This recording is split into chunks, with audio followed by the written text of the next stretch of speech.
This is Woodstock Academy Live. Today's game is brought to you by Bosquet's Appliances in Danielson and Willimantic, The O'Brien Group, a financial advisory practice of Ameriprise Financial Services, LLC, Grill 37 Restaurant in Pomfret Center, Girardi Insurance Services, Quinnebog Valley Community College, First American Home Loans, and Oconchabar Productions, LLC.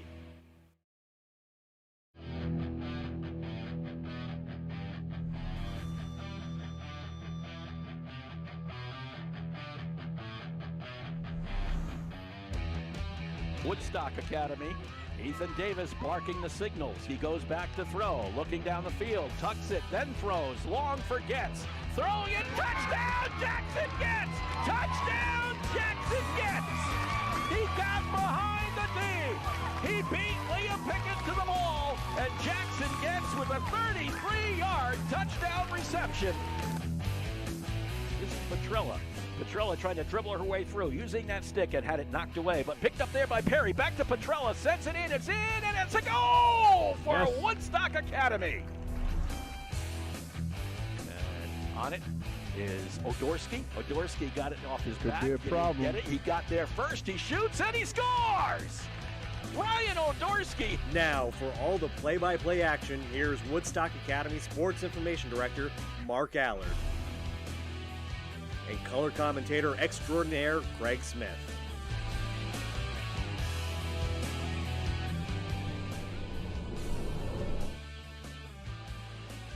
Thank you very much. And welcome to the Alumni Fieldhouse, home of the Woodstock Academy Centaurs, as we get ready for some prep basketball on this Wednesday afternoon, and I guess you could say also Wednesday evening. Let's play two. Let's play two. Mark Allard and Greg Smith along with you. We've got the Woodstock Academy Centaurs prep basketball team on the floor. We haven't seen the blue, as I said to you, I think in a text, in a fortnight. Fortnight. I don't know what a fortnight is, but it's a long time. It's a long time. So we haven't seen them in a long time. We're ready to have some basketball. The Woodstock Academy blue team against the Chancellors from St. Thomas More. And after this one, we have the Woodstock Academy gold against St. Thomas More. Number one, and they go kind of like number one and number two teams. Right, is right. What it is. We're blue and gold. They're 1 and 2. Right. So from this one, it's the blue against the 2, and it's a gold against the 1, and that's what we've got. Both teams having a very similar struggle, and that is with COVID. Right. And it's something that no one can get away from. If this is normal, I hate to see what normal is because it's just not good at this point. Both teams struggling a little bit. Just 7 players on the floor for the Chancellors' number 2 team tonight. Not many more for number 1. The blue is starting to get back for us. Yes. They've got enough players on the floor. They've got about, let's see, close to 10, maybe 9 or 10 on the floor tonight. So they will not be as bothered by depth as St. Thomas More will be. No, playing this level of basketball, and as we've seen time and time again, these teams get out, they run. It's a high-octane game, and to only have 7 players is a detriment. It's a tough time. There's no question about that. So hopefully they'll be able to carry it. Well, of course they're going to be able to carry it through. The other thing is, too, many of these kids have just come off quarantine. Right. Now, again, 18, 19, they've got energy to spare. At the beginning, I worry about quarter number, or the second half, right. I should say, deep into late the second in the half. second half. Yep. We've got like Shawer Mayan. Shawer just came back to school. He was back in class for the first time today, and you know, he's great. He's happy to be there, but how much gas does he have in the tank? That's going to be the question mark, I think, on both sides. As the COVID pandemic has hit, the Chancellors' 2 squad comes in with a 12-4 record. They had played blue earlier in the season. The Centaurs blue team won in Oakdale by a score of 84-54, one of their 9 wins in 15 games this season. Well, Woodstock Academy's got to figure out what they're doing and who's out in the court and how they feel. Are their legs underneath them? It's not as much about the competition of the Chancellors. It's about themselves. They've got to play their game. A battle from within as well as from without. We'll be back with a tip-off to this one. Woodstock Academy Blue against St. Thomas More in just a moment. Hi, this is Jeff Busquet. And Kaylin Busquet of Steve Busquet's Appliance and TV, your hometown appliance store. We've been committed to providing the lowest prices and best customer service in the area for over 35 years, and we are excited to continue this tradition at our newest location, now open at 600 Main Street in Willimantic. We carry and service your favorite and most trusted brands of appliances, TVs, and furniture. We know you've all heard about back orders in the appliance industry, but at Busquets, our salespeople can find you what you're looking for in stock and ready to be delivered. Amana washers and dryers are only $4.89 each. Whirlpool front-load washers and dryers are only $8.49 each and can handle a king-size comforter. Frigidaire 18-cubic-foot refrigerators are only $6.75. And just arriving, a new batch of Scratch and Dent appliances at our Willimantic store. Scratch and Dent are brand new with a full warranty. We have 18-cubic-foot refrigerators for $5.99. Side-by-side refrigerators start at $8.99. And remember, at Busquets, we service everything we sell and take a year to pay interest-free. Check us out at one of our locations in Danielson and Willimantic or online at BusquetsAppliance.com. Pay more, what for? It's a fact most Americans resolve each year to lose weight or eat healthier in the new year, so let Girl 37 help you make that happen. Our amazing menu is filled with gluten-free options. Our salads are so good you'll want to enjoy them again and again, all of which you can add your protein of choice to and make it that perfect post-workout dinner. And if you just can't live without any of our award-winning pasta dishes, we make amazing zucchini fettuccine. Your healthier you starts at Grill 37. Call today to reserve your table or order to go. 860-315-5640. Open Wednesday through Sunday at 4.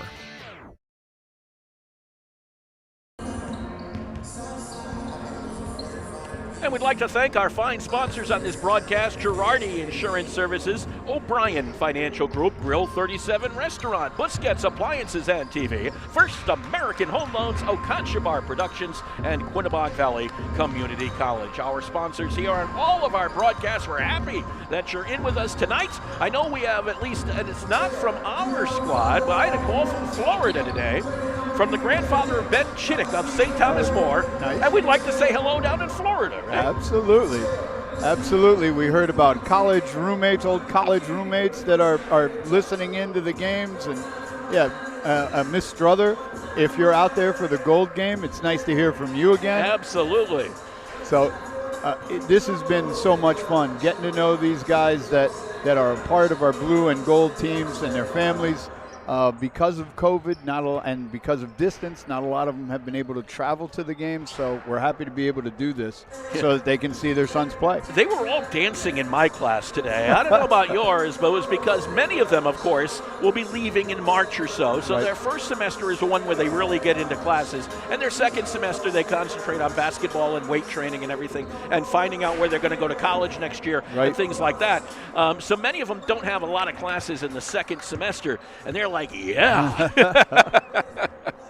I don't know if you had that same experience. Yes. Okay. Yes, I did. I thought you might have. I have Keon and this team and Shawer in class, and they were both pretty happy to not have too much academically in the second semester. Correct. Our starting lineup for the Blue Squad today for the Centaurs, Craig Wilson will start at guard, along with Eddie Fisher will be back there, or Mike Pelletier. You could say the two of them kind of rotate. Up on front, Jason Ovkarchik and Kunga Sering will be starting for the Blue. For STM, it goes like this. Abdul De Leon is one of the forwards. Joe Grab is a guard. Thomas Sutter, one of the forwards. Let's see, Ben Chittick, another forward, and up at center is Dexter Brooks. No one very large because most of their height is not available. Right, and that's going to be something that these guys have to figure out. Excuse me, there's people filling in roles they're not accustomed to. Not accustomed to these roles, and from that point of view, they have to kind of get used to it real fast. And not like that, get used to the, as we said at the beginning, the physiological side of this all, and just being able to take two halves of basketball, 40 minutes up and down the floor. We'll see how this all plays out. Set to go, the Woodstock Academy Centaurs coming out in their navy blue uniforms with the gold trim. St. Thomas More in the white unis with the blue trim. Yeah, blue and gold, way better color combination. Well, at least it's not the blue. The white and the blue is not really a Putnam Clipper white and blue. No, that's just wrong. We know that for a fact. No. I mean, if there's any color that Greg Smith does not like, it's White and blue. and light blue. No, I don't like maroon very much either. No, you don't, huh? I'm not crazy about red and white. I'm not crazy about bacon's blue and yellow. Oh, there you go. Blue and yellow is the greatest color combination ever, but Well, but you're talking blue and gold, that's correct. not blue and yellow. No. Set to go here for the tip. It's going up with it will be Jason of Karchik for Woodstock Academy. He'll be challenged up there by, let me just turn around. Unfortunately, Mike Pelletier is right in my way. Can you pick up St. Thomas More's number? I can't see him. I got a Mike Pelletier eclipse in front of me. I'm going through the process of elimination. Yeah, well, you can try that too. Okay, good. Mike moved over, and it is number one, Abdul De Leon, the 6'6" forward from Roxbury, Mass. for St. Thomas More against Jason of Karchik, who's from Wilbraham, Mass. Two Massachusetts they might know players. each other. Maybe. That's kind of two sides of the state, but that's okay. This one will come down to STM. Joe Grab will take it for the Chancellors. We're underway. Craig Wilson picks them up in the logo. And Woodstock Academy comes out man-to-man. Knocked in away and out of bounds. It'll stay with STM. Last touched out there by Eddie Fisher. And Coach Milo Luciano gets in his guard's ear for a lazy pass. So set to go for the Chancellors as they will take it out. Dexter Brooks throws it away. Craig Wilson has a free pass to the basket. Craig Wilson makes it 2-0. CJ was one of those dancing in my class today. Joe Grab with the basketball. Over the timeline. Gets it up to Ben Chittick. Chittick driving through, gives it up to De Leon. De Leon against Sering. Back over to Chittick. Cross over to the right side as they get it over to Brooks. Brooks looked baseline, lost the handle, put it back up over the arm of Karchik. Missed it, but the rebound came down to De Leon on the other side, and we've got a tie ball game. Got to box out on the weak side. When the shot goes up, you have to find a man. You got to box out. Two apiece. Fisher with the basketball. Gives it up and over to Pelletier. This is inside the three-point line for Wilson. Rebound comes down to Sutter for St. Thomas More. And going back the other way. And a little trip on the way up the floor by Eddie Fisher. And that'll be his first. Team's first. Ball comes all the way back to where we are, sitting at the scorer's table. It's a nice vantage point, I will say that. Oh, I love watching games here. Yeah, isn't it great? And when people watch from up high, I can't do it. I have to be down low to see It's much the better game. being down low. I've been on the media side both ways, really high and really low, and I like really low. Yeah. Joe Grab with the basketball. And when you're up in the press box sometimes, you don't even know there's a game going on down below you. This is De Leon from three. No. Rebound comes down. And, outside to Chittick. Long shots mean long rebounds. Tried to go baseline, had to try to throw it. Instead, he got it all the way down where Wilson was all by himself. Up to Pelletier. No good, but on the follow comes Kunga Sering. Kunga Sering lights out on the rebound. 4-2 in favor of the Centaurs. You got to love a player that will follow the play. He's had no business following that play, but he's well coached and he did what he needed to do. Sutter dribbling through traffic. Back out to Grab from three. Not this time. Rebound De Leon gets it against Sering. Little nice dish pass. underneath, and a foul will be called, I think, on Karchik. If I'm correct, he's the only one underneath there. 34, that is correct. His first. And to the free throw line will go Dexter Brooks out of Lockport, New York. Don't ask me where. Lockport? No idea. Never heard of it. I haven't either. I'm going to assume it might be near a body of water. Yeah, I would think. And the free throw is up and no good.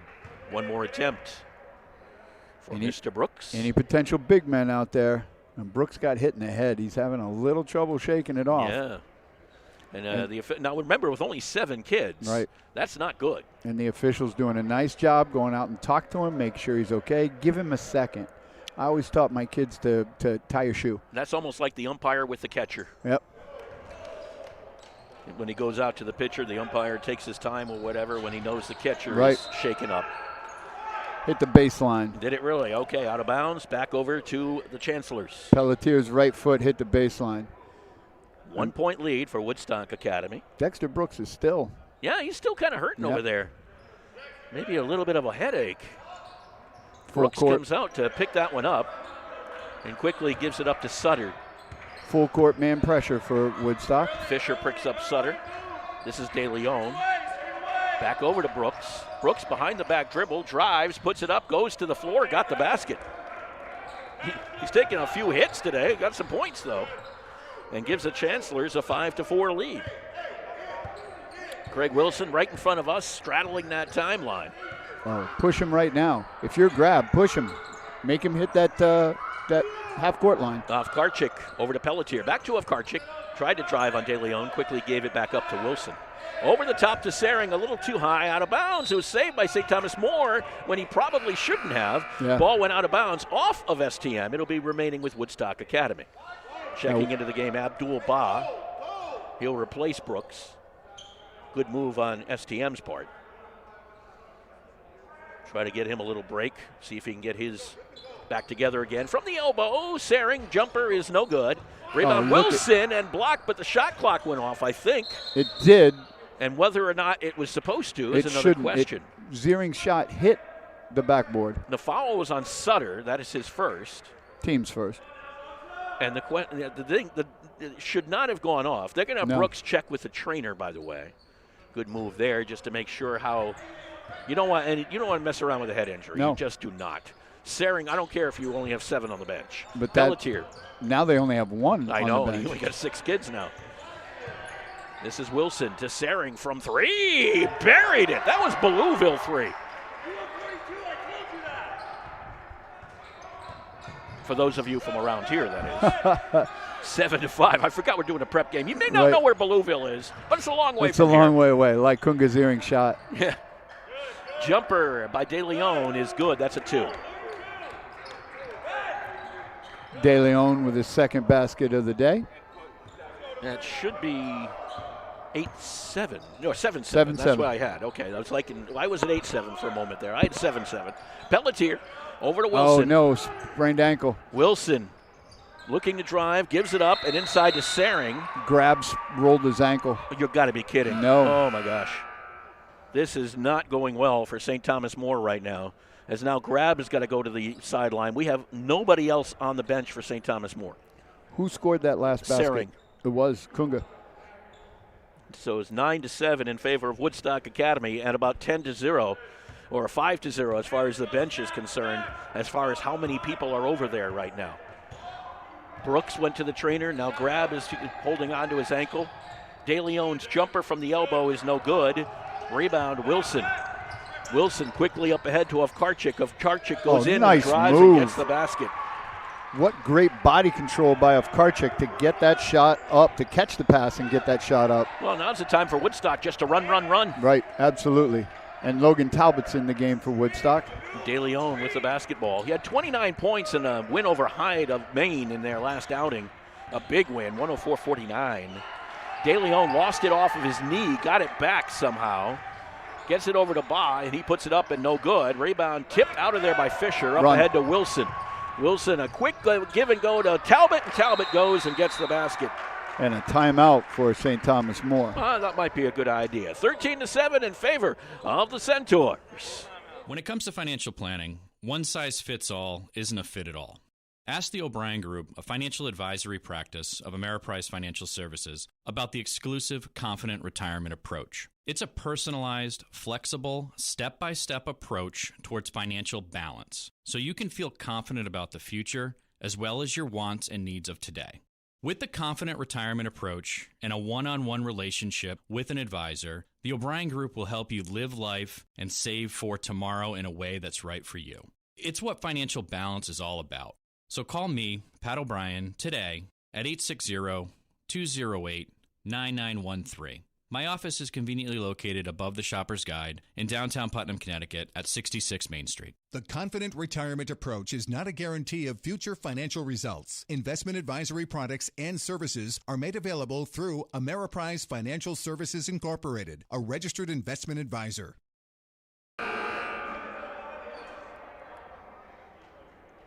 And the Woodstock Academy Pep Band Love in town. the Pep Band. Yeah, here for, I think, both games, or at least parts of both games. Right. I don't know if they're going to stay the whole time, but we'll find out as we go along. And Miss Lauren Churchill here. We have 2 games tonight. Haven't done a doubleheader all year, I don't think, and it's our first doubleheader. Greg Smith looked at me and said, "Are you sure?" And I said, "Yeah, let's do one." De Leon with the basket. After all, we only have the second semester starting tomorrow. Who needs to work on anything else? And a new classroom for the first time in 18 years, but you know. Jumper is up and good. 2. For number 8. That was Rob Rice on the basket. And Woodstock was in a 2-3, which is a little unusual. Yeah. Here's Logan Talbot. And he's got a mismatch. Oh, Wilson lost it off his hip, if you will. Lost on the floor by STM, picked up by Ovkarchik. Wilson looking for someone to give it to. Found Talbot. Back over to Wilson. Looks at Talbot on the right side. Talbot goes around Sutter. Back out to Ovkarchik. From 3 is no good. Rebound Sutter. And a foul underneath. Will go against the Centaurs, I think. 8 White. Against STM. Yep, 8 White, and that would be Rice, his first. Team second. Rob Rice out of Hamden.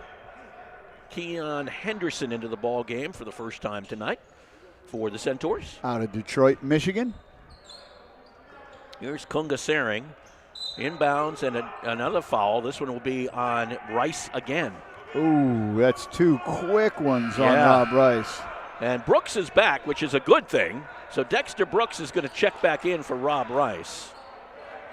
And I assume that Grab is now the person with the trainer. Yes. Trainers are getting a workout tonight as well. Here's Keon Henderson with the basketball, 5'9" guard for the Centaurs. Looked over at Fisher, then takes it the other way, to the left, back to the right. Bounce pass over to Fisher. Down low to Ovkarchik. Knocked away by Ba. 10 seconds left on the shot clock. And it'll be Woodstock Academy basketball underneath. Fisher will take it out. Centaurs looking to reach double digits in wins today. Oh, nice back door. And they go there to Ovkarchik and did not get the shot to fall or rebound. It comes down to Ba, and we'll go the other way. Off to De Leon. To Sutter from 3. No, rebound of Karchik. That was from North Grosvenordale. That's another place you probably don't know about, but it's a long way from here. 3 for Talbot is no good. Rebound comes down to Sutter over on that far side. Over to De Leon. Over the timeline, Sutter again. Dribbles through, gives it up. Ba underneath, no good, a little short. 23 of STM from the shot, rebound. The 23 of Woodstock Academy. Fisher driving all the way, misses the shot, gets the rebound, back up, blocked by the underneath of the backboard, and it's picked up by De Leon. And De Leon is the offense for St. Thomas More right now. De Leon over to Sutter. Back over to De Leon. Right side, this is Chittick. To Ba. De Leon. Well, this is STM. I'm probably doing this as well. And there's a 3-pointer for De Leon. That one was deep as well. But it's what I would do maybe if I was St. Thomas More. Take as much time as possible off the clock. You got to shorten the game. Yep. You have a short bench, you got to shorten it. Talbot. The right side is Henderson. Bounce pass inside Sering. Sering dribbles through, puts up a prayer, and it was not answered. Ba. Quickly over to De Leon. De Leon driving on Henderson, puts it up, no good, gets his own rebound. Tied up by Ovkarchik, and is it a foul or a jump? I think it was a jump. Would they say he was out?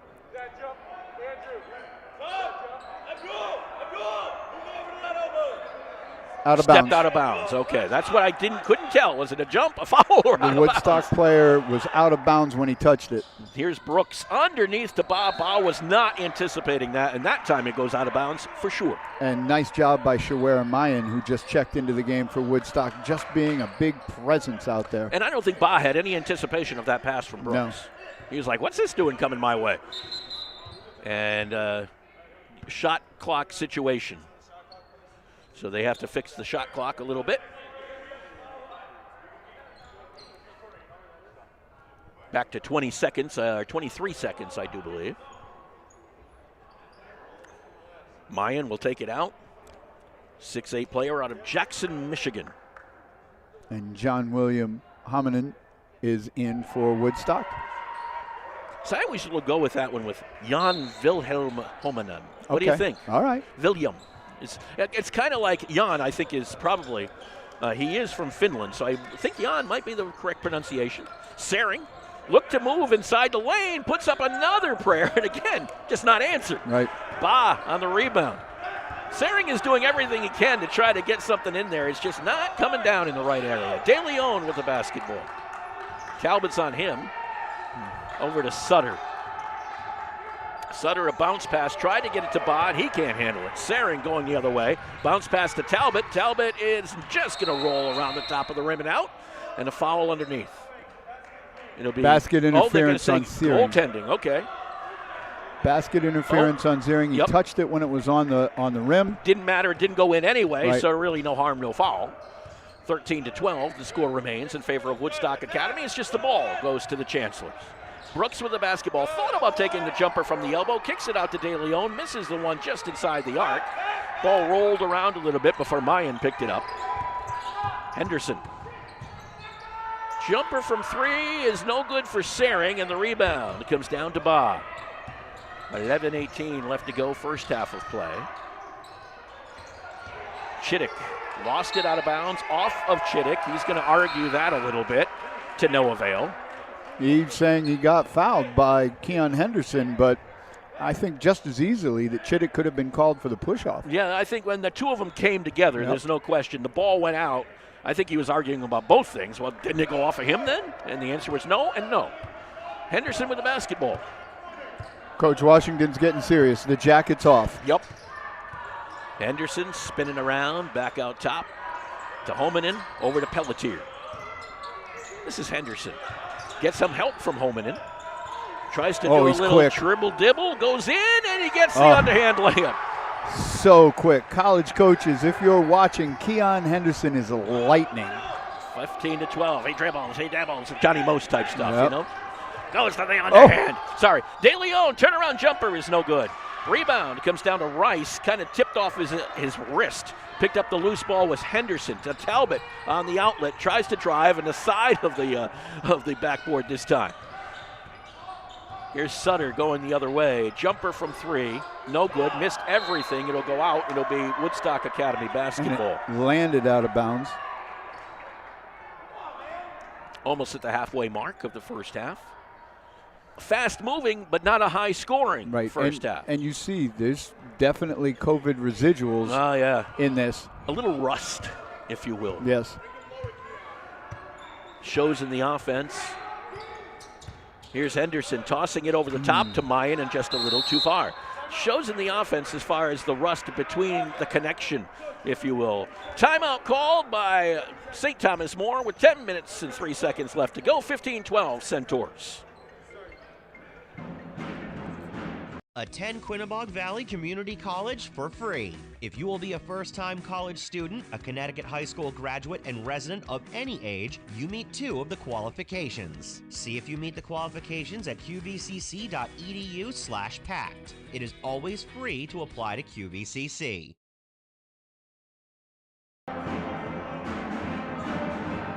We're back with you at the Alumni Fieldhouse on this Wednesday afternoon, is it?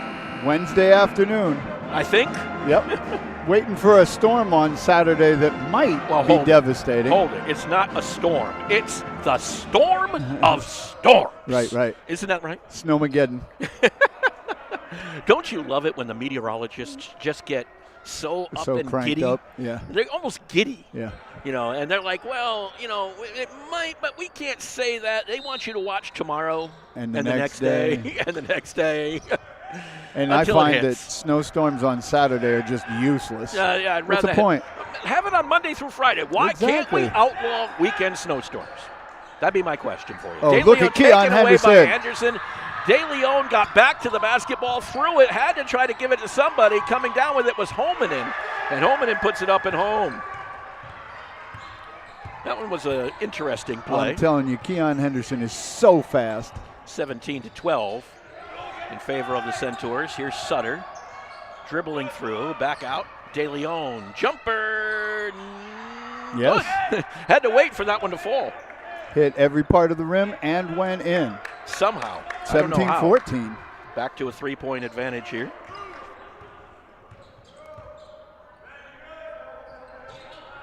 With the basketball is Pelletier. Grabs back on the bench, but he has ice on that ankle, which does not look good. No, that's probably not a good thing. And back out. This is Hominen getting some room for himself, and the fall away went down. Such a pretty shot. Couple baskets in the past minute or so for Hominen. Makes it 19-14.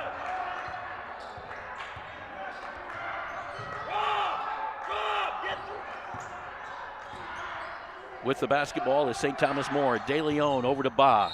Yep. And that was a foul on the front. On Mayan. Yep. That'll be the first. And the third on the team. So taking it out for St. Thomas More will be Sutter. 20 seconds left on the shot clock for the Chancellors. Gets it into Ba. Ba over to Sutter. Back over. This is De Leon just inside the arc. He hit the two. De Leon is the scorer for the Chancellors. He so far has 11 points in this first half. 11 of the 16. 3-point lead remains for the Centaurs. Here's Henderson looking to go baseline on De Leon. Back out to Mayan, over to Hominen from three. No, just rimmed in and out. Rebound Sutter. Sutter will bring it through the logo. Over on the right side, Chittick inside De Leon, spins, used his elbow, but he traveled at the same time. That one could have almost been use of elbows, was pretty prolific there for a moment against Logan Talbot. Or was it Henderson? It was Henderson who was on him. Karsik and Ziering check in for Woodstock Academy. And Ziering will take the ball out to Henderson. You're not going to see a lot of pressure considering the lack of depth on St. Thomas More's side. You're going to be half-court defense probably from here on out. This is Ziering going low, and this time he got the layup to go. And Kunga's doing a very nice job for Woodstock, dominating that low post. 21-16, ball is poked away from Sutter, picked up by De Leon. De Leon looks to go to the left, gives it up to Rice. Jumper from three, that's off the mark. Rebound comes down to Ovkarchik. Over to Henderson, up ahead quickly. Kunga Ziering. Ziering looks to go against Sutter, then pulls it back and gives it over to Henderson. Back over to Ziering. Bounce pass, nice little round the back bounce pass to Ovkarchik. Back out to Ziering. Ziering dribbling through with that right hand and a little finger roll. Power move by Kunga Ziering. Kunga only needs half a step to get to the rim, yeah, and it's for his amazing. Size. He's very athletic for his very size. Quick. 6'6" out of Hasbrook Heights, New Jersey, which I think is just outside Newark. With the basketball nice underneath, cut. Brooks found a nice pass from Sutter. 23-18. Well, sitting down right next to the bench is Grab, and he's getting back into the game, and that's a very good thing. That's a good thing when you only have 6 kids. You want to see a game. You don't want to see a blowout by any stretch. Ovkarchik into Ziering. Ziering looks to go baseline, lost the handle, and an offensive foul. A hook. Yep, as he went around. First one on Kunga. Fourth on the team. Rice will come out, and Grab will come back in. Eddie Fisher checks in for the Centaurs. Grab out of a place you might be familiar with, Wellsboro, Pennsylvania. Nice. No, I'm not. It's a big state.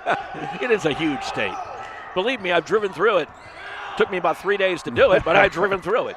Grab with the basketball. Goes over to Sutter.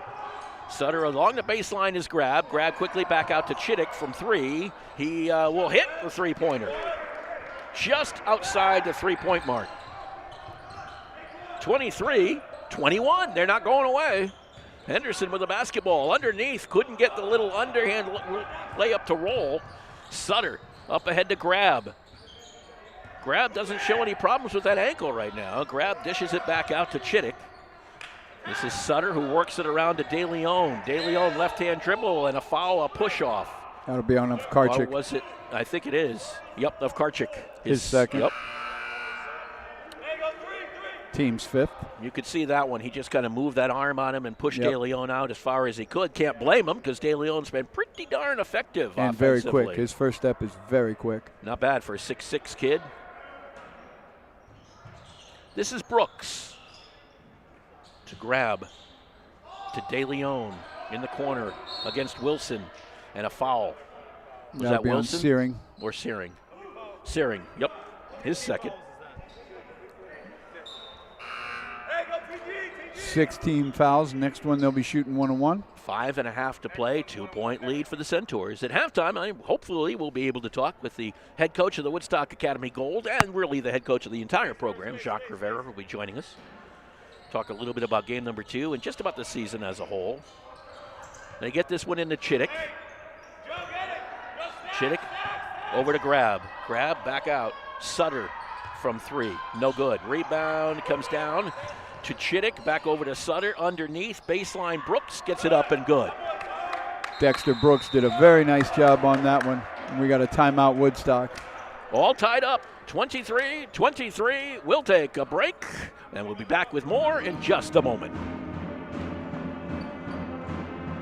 When others say no, First American Home Loans says yes. First American Home Loans is licensed in every New England state, with the exception of Vermont, and also licensed in those great getaway states of South Carolina and Florida.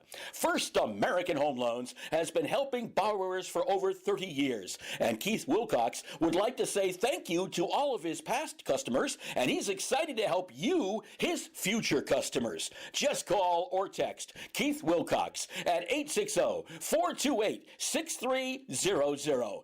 860-428-6300. That's Keith Wilcox, First American Home Loans. 860-428-6300. Back to action, Mike Pelletier with the basketball for the Centaurs. All tied up here with 5 minutes left to go in the first half. Craig Wilson with the basketball to Pelletier. Pelletier back to Wilson, dumps it down, got it to Homanen. Working his way through the traffic is Fisher, back out to Wilson. Bounce pass to the baseline of Karchik underneath, worked his way, got a foul on Brooks. And that was a 2-3 defense by St. Thomas More. And that's on Dexter Brooks, his first, team's fourth. Well, you're going to see a lot of that half-court D right now. Even though they got most of their players back, you still only have 7 on the bench. And you're also dealing with a lot of COVID issues and how many kids have not played in a long period of time. So neither team has been pressing a ton. No. Not to say that the baskets haven't exactly been falling either. So free throw line for Karchik out of Wilbraham, Mass. And his first is up and no good. You know, I was just looking over at the pep band. I noticed Ian Jackson is not there today, but there's a reason. Ian Jackson's getting married this week. Nice. Congratulations to Ian, but the only problem is I don't want to tell you what day he's getting married on. Snow day. Saturday. He is scheduled to get married in Hartford. Oh, my gosh. Get married in a blizzard. What does that say for the rest? I don't know. Hopefully good things. 24-23 in favor of the Centaurs with the basketball. Sutter to De Leon, over to Grab. Back over to De Leon. Here's Brooks against Homanen. Back out Grab. Three-pointer is on his way. Rimmed in and out. Rebound comes down to Chittick. Back inside, knocked away from Sutter by Karchik. Up ahead is Wilson. Looking to extend this 1-point advantage for the Centaurs. Cross-court, Pelletier goes around Chittick and got a ball stripped by Chittick, and a foul, I think, on Chittick. Would be number 5. I think that'll be 24. No, 5. It was Chittick. His first. Team's 6'2" player out of Dover, Massachusetts. I don't even know where Dover, Massachusetts is today. I mean, Lockport, New York. You don't know where Wellsboro, PA. I mean, all these wonderfully large cities, I'm sure. Or like Woodstock. Yeah, we're small sitting towns. in Woodstock. Not exactly Woodstock or Georgia either. With the basketball, Keon Henderson. Nothing wrong with living in a small town. Just ask John Cougar Mellencamp, right? Absolutely. Jumper from the elbow for Homanen. No good. Rebound comes down to Fisher. Back up, and it's no good. Rebound goes out of bounds. Chittick watches it go out. It'll be over to Woodstock Academy. To St. Thomas More. And Woodstock's been coming out in man pressure, full court man pressure. Yeah, now they've offered it up a little bit more. I would do it just to wear out St. Thomas More. I don't disagree with you. There's more bodies on that blue and gold side right now. Grab with the basketball. Oh, Grab got away with a push. Yeah, gave himself a little bit of room, shall we say. Sutter with the ball along the sideline, knocked away nice by D. Holmanen. Holmanen gives it over to Wilson. Wilson races down the floor. Over to Henderson, back to Wilson, to Holmanen as they worked it around. Against Grab, puts up the runner, it's good. Oof. Holmanen has that ability to put some points on the board. Such heady basketball player. I love watching him play. 26-23. This is Grab with the basketball. This is Sutter, inside Brooks, back out to De Leon. De Leon brings it back outside. De Leon spins around the screen, gives it over to Brooks along the baseline. 9 seconds on the shot clock, taken away by who else? Jan William Holmanen. Backwards Wilson. Wilson's drive, no good. Rebound Fisher, back up with it too. Nice. And since it was tied, Woodstock's going on a little 5-point run here. 28-23. Centaurs in the lead. Sutter with the basketball. Sutter, that was knocked out of bounds, so stay with St. Thomas More. Last touched by Karchik. Good trap. So on the sideline is where the Chancellors will take it out. Game 1 of 2 today. We'll be with you all through this evening, into this evening, I should say. De Leon with the basketball. Over to Grab. This is Brooks looking for help. Back over to Grab. Rice to Brooks. Back to Rice. From 3. And misses. Hit a little hard, but Grab got the rebound. The long rebound. 17 seconds on the shot clock. Chittick. Brooks driving in. And no good, but a foul on Mayan. Yep. His second. Team 7th. He said, I don't mind doing 2 games today. After all, I mean, Green Bay Packers aren't playing anymore or anything like that. Neither are the New England Patriots. Nope. But the teams that are playing, that was a very entertaining weekend the Chiefs of football. And Bills, oh my gosh. Free throw is up and good. I was actually talking to someone this week that went to that game. Wow. Yeah, he said it was just amazing. The head coach of the Berlin girls golf team said he was there. 25 points in the last 2 minutes. Yeah, you figure it out. That's pretty impressive. Both of them go down, a 28-25 lead for the Centaurs. And Chiefs fans, at least they dress crazy, but he said they are crazy. Henderson with the basketball. But then again, what NFL fan is not a little bit crazy? Right. Henderson brings it out, dumps it down to the elbow. Wilson's short little mid-range jumper, and he gets it to fall. Love that little short-range jumper. 30-25. Brooks went through the lane, gave it up to Chittick, misses the 3.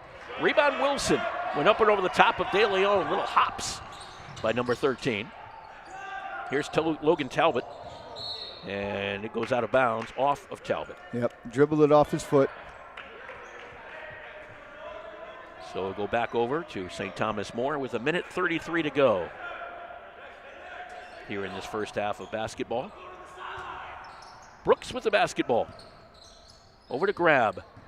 Grab running through against Mayan. No good. Rebound goes out of bounds. He'll be back over to Woodstock Academy.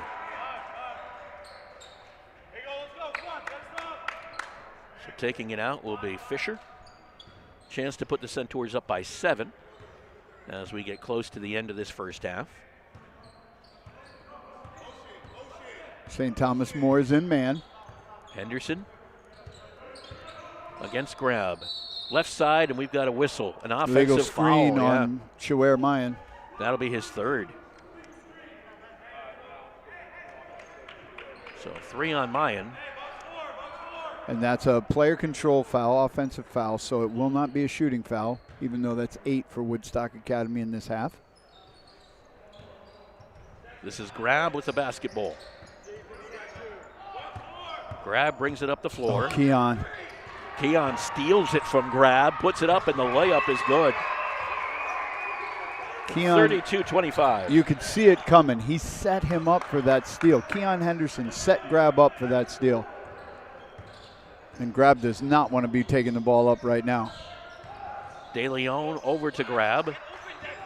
Grab brings it back along, gives it to Rice. Rice tried, well, that was a few extra steps, I think, along the way. Threw it away. It'll be in the hands of Henderson. Up quickly to Pelletier. Little roll, won't go. Rebound comes down to De Leon. 27 seconds. Everybody running on this one. Rice to Brooks. He traveled. Brooks had it knocked away from behind, and it ends up in the arms of Pelletier with 17 seconds to go. Now, Shot if clock you're is Woodstock, off. you want this last shot. Shot clock off. 7-point lead. Final 10 seconds. Pelletier. Jumper from Talbot from 3. No. Rebound comes down to Rice. 2 seconds from half court. Oh, off the front side of the rim. And that'll end one half of play here at the Alumni Fieldhouse. 32-25 in favor of the Centaurs as they lead the St. Thomas More Chancellors. Well, here's the good friend. I'll drink to that. Say, Ernie, still fooling around with magic? Oh, yeah. In fact, I've got a great new trick I've been working on. Ernie, not the watch and scarf trick. It's the watch and scarf trick. Now, let me show you. Mel, give me your watch. You're not going to make it disappear, are you? Now, Sylvia, I need to borrow your silk scarf. Be careful with it, Ernie. It's my mother's. No problem. Now, I take Mel's watch, wrap it carefully in Sylvia's scarf, and then set fire to the scarf. Ernie! And poof! Uh-oh. Look at my $2,500 watch. Jeez. My mother's scarf. That's the watch and scarf trick. Let me show you how it's done. Show me. Who's your insurance agent? There's no trick to finding good insurance coverage. Just call Girardi Insurance Services for homeowners and automobile coverage that really covers. Our experience in designing comprehensive protection programs can be tremendously helpful in your planning for the future. You never know what's going to happen next, so know you're ready for whatever happens. When they ask who's your insurance agent, say Girardi Insurance Services, your independent agent. We're the answer. See them online at GirardiInsurance.com. With the winter cold all around us, who wants to bundle the family up and go out to eat? And who wants to slave over a hot stove after a long day of work? Instead, choose Grill 37's takeout service. Anything you want from our regular menu, from fish to steaks to salads to pastas and more, our skilled chefs can prepare it, box it up, and bring it to you without you ever having to get out of your warm car. Call today to order to go, 860-315-5640, open Wednesday through Sunday at 4. See our full menu at grill37.com. I have been doing theater and acting since I was 8 years old. I absolutely love it. Coming here was one of the best decisions I've ever made, if not the best. The school has been so supportive. I am so unbelievably grateful. It's amazing to be in an environment where people want you to succeed and want you to do well. My name is Maggie McLaughlin. I'm a junior from Woodstock, and I am Woodstock Academy. For more information on where you can spend your next 4 years, please visit woodstockacademy.org/futurecentaurs.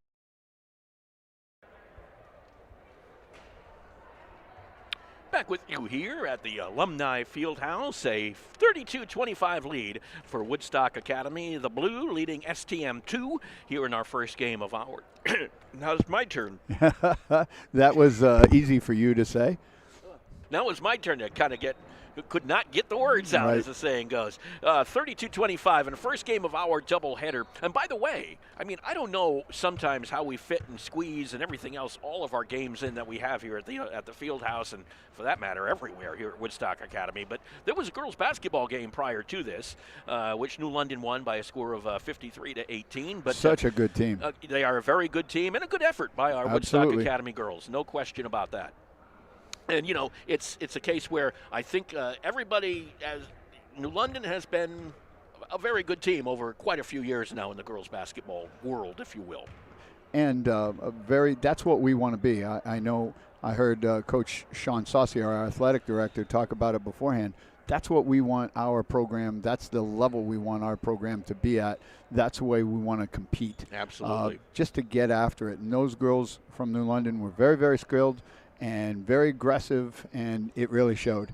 Layla McKinnon had 8 points for the Centaurs in that one, and Eva Monahan had 6 as well for the Centaurs. So 53-18 was the final there against New London. Yeah. That's not the only game going on today either. We have the Woodstock Academy Gold taking on, of course, the St. Thomas More 1 team. That's coming up right after this one. We will take a short break in between, but we will remain on air, if you will, taking that short break, just shutting our microphones down, and we will bring you the Woodstock Academy Gold against STM. We also have tonight over at the Jan Ice Rink at the Pomfret School, the Woodstock Academy Centaurs taking on the Hawks from Bishop Hendricken out in Providence. Very, very good program. Oh, it's a very good athletic school in Providence. Yeah. I mean, there's not a lot of schools in Rhode Island, to be absolutely honest. I mean, compared to Mass or Connecticut, they have like 33 total teams or something. And this one can recruit, and does. Well, many of the teams... 2,000 boys. Yeah. Many of the teams in the Rhode Island Interscholastic League can do that because a lot of the private schools are part of the RIIL, unlike the CIAC. Right. So from that point of view, the Moses Browns, the Providence Country Days, Bishop Hendrickens, they can all play in the RIIL. This is the first meeting between these two programs.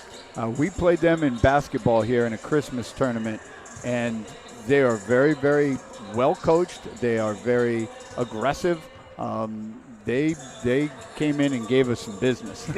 They can. And our Woodstock Academy girls hockey team, guess what? They're playing right now. Only thing about an hour away from here. They're at the Wallace Civic Center, which is out in Fitchburg, Massachusetts, playing, I do believe, their last Central Massachusetts League game, a regular season game, against the Leominster Blue Devils. We'll also have a little tournament in Auburn, which is kind of postseason-ish, later on in February against some Central Mass League teams. But it has been a very good league for us. Most of the games are decided by 3 goals or less, which is what you want to see. And you may be wondering, why does Woodstock Academy play in Massachusetts? Right now, the CIAC doesn't recognize girls hockey as a sport. Correct. And there's not a lot of teams in this state that have girls hockey at this point. Well, actually, maybe I'd say this, not in this area. Right. In the CCC, the Central Connecticut Conference, the Southwest Connecticut Conference, and maybe some of the Southern Connecticut Conference and FCAC, they have several teams and even leagues down there with a good amount of teams. The problem is it's a lot easier for us to go north a half an hour than west and south for 2 hours to play hockey. Absolutely. And no one wants to come up here. No. I mean, we'd have to go on the road and play all the Connecticut teams. Very few Connecticut teams are willing to play us. Avon, I think, is the only one playing us this year. Ridgefield was supposed to, but they had a conflict on their rink, and then they decided they weren't going to come up to ours. So, well, we tried. We tried. You play as many games as you can.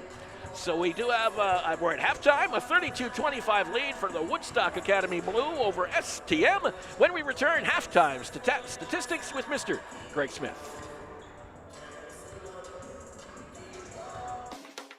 Hi, this is Jeff Busquet. And Kaylin Busquet of Steve Busquet's Appliance and TV, your hometown appliance store. We've been committed to providing the lowest prices and best customer service in the area for over 35 years, and we are excited to continue this tradition at our newest location, now open at 600 Main Street in Willimantic. We carry and service your favorite and most trusted brands of appliances, TVs, and furniture. We know you've all heard about back orders in the appliance industry, but at Busquets, our salespeople can find you what you're looking for in stock and ready to be delivered. Amana washers and dryers are only $4.89 each. Whirlpool front-load washers and dryers are only $8.49 each and can handle a king-size comforter. Frigidaire 18 cubic foot refrigerators are only $6.75. And just arriving, a new batch of Scratch and Dent appliances at our Willimantic store. Scratch and Dent are brand new with a full warranty. We have 18 cubic foot refrigerators for $5.99. Side-by-side refrigerators start at $8.99. And remember, at Busquets, we service everything we sell and take a year to pay interest-free. Check us out at one of our locations in Danielson and Willimantic or online at BusquetsAppliance.com. Pay more, what for?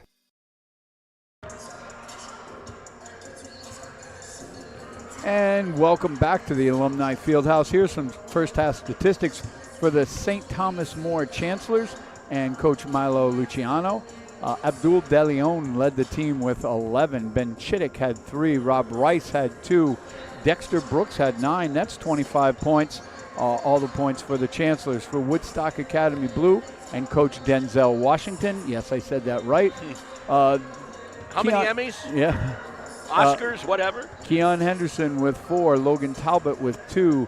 Craig Wilson with 4, Eddie Fisher with 2, Jan Wilhelm Hamnen with 6, Jason of Karsik had 3, and they are led by Kunga Ziering's 11, 32 points for Woodstock Academy. Do you know how much I hate spell check? You ever try to put Kunga Sering's name in? I think it changed both of his names 3 times each time. I mean, it was just very difficult to do, but I managed to get it done on Twitter anyway. 32-25 Centaurs. I don't tweet. You don't tweet? I don't tweet. And I don't the reason either, except. I don't do anything that involves a verb that ridiculous. I don't tweet. You're old. Yeah, that is true. Guess that is what? very, very true. So am I. Yeah. And I wouldn't tweet, except it's part of what I do. Yes. So, I mean. Social media. Yeah. It's here to stay. Unfortunately, in many cases, Yeah. I would agree with you. You got to remember, I'm an old newspaper radio type guy, Right. TV, and you know that kind of media. Well, you know, we're not very fond of social media in many cases. Although they try to be, they say they are. They're not. So we're ready to go. Second half of play. Both teams are out on the floor. St. Thomas More had a practice during halftime. They were going over plays against Woodstock Academy's defense. So they were practicing while we were chatting. Well, that can happen. I didn't pay attention. I was too busy chatting.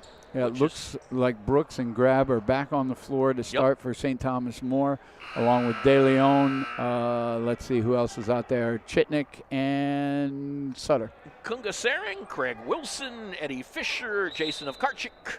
And who am I missing? Oh, in the corner is Mike Pelletier. I couldn't find number 42. He was buried in the corner.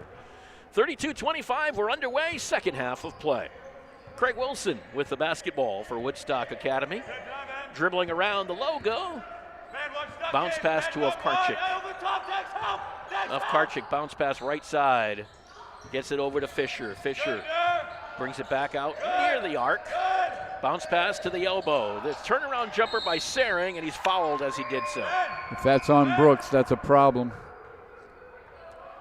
Nope, it's on 5. So Chittick picks up his second. Yeah, Brooks I only have him for 1. Oh, you're right. You are absolutely right. Mayan is the only one I know of who's in a lot of foul trouble with 3, I think. Sering's free throw is up and no good. But Sering's got a couple, and Ovkarchik has a couple. Schwer is known to get all the fouls. If he gets 5, he's going to use them all. He's going to make sure he uses 5. Yep. One more attempt here for Sering. Free throw is up, and that one is good. Gets the Centaurs rolling along here in the second half.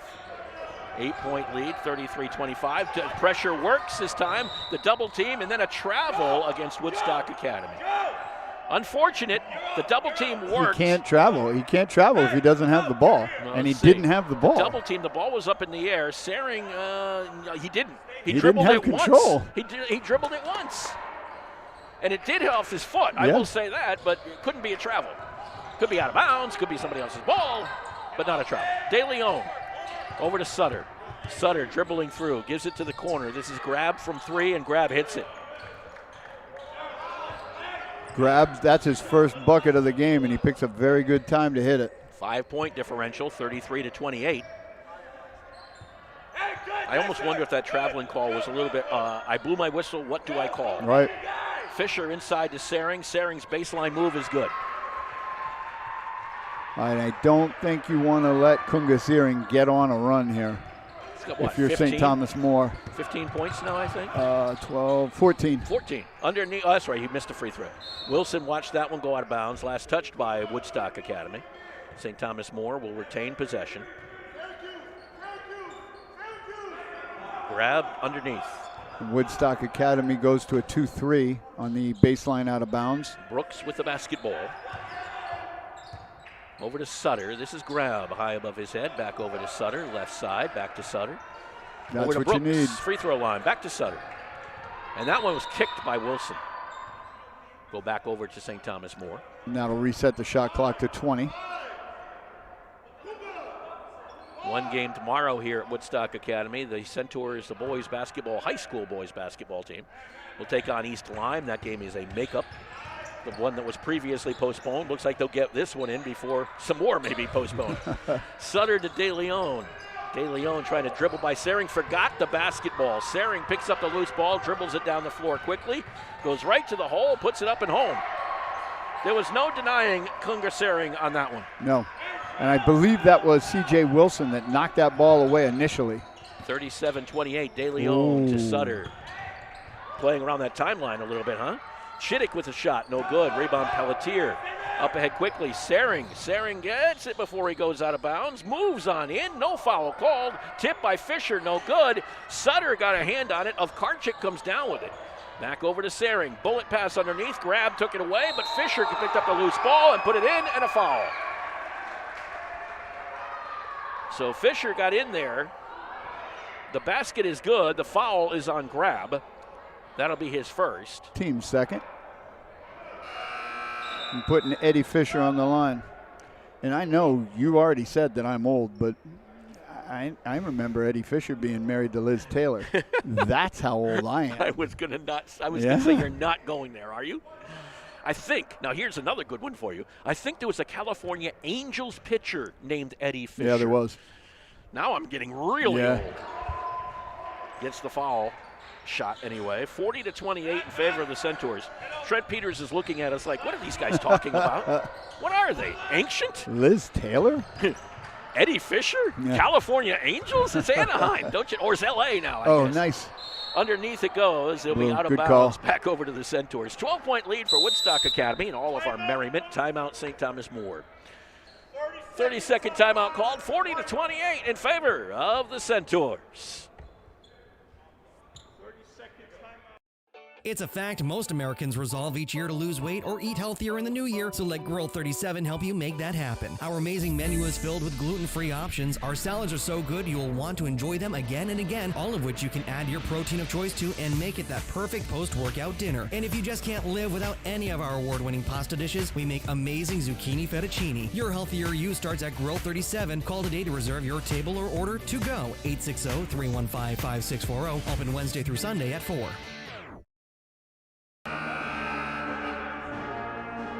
12-point lead it has blossomed to in the first 2.5 minutes of the second half. Woodstock Academy taking advantage of everything given them. The only thing that has gone wrong has been the three-pointer by Grab. Otherwise, it's been all Woodstock. 8-3 in this second half. Woodstock came out smoking.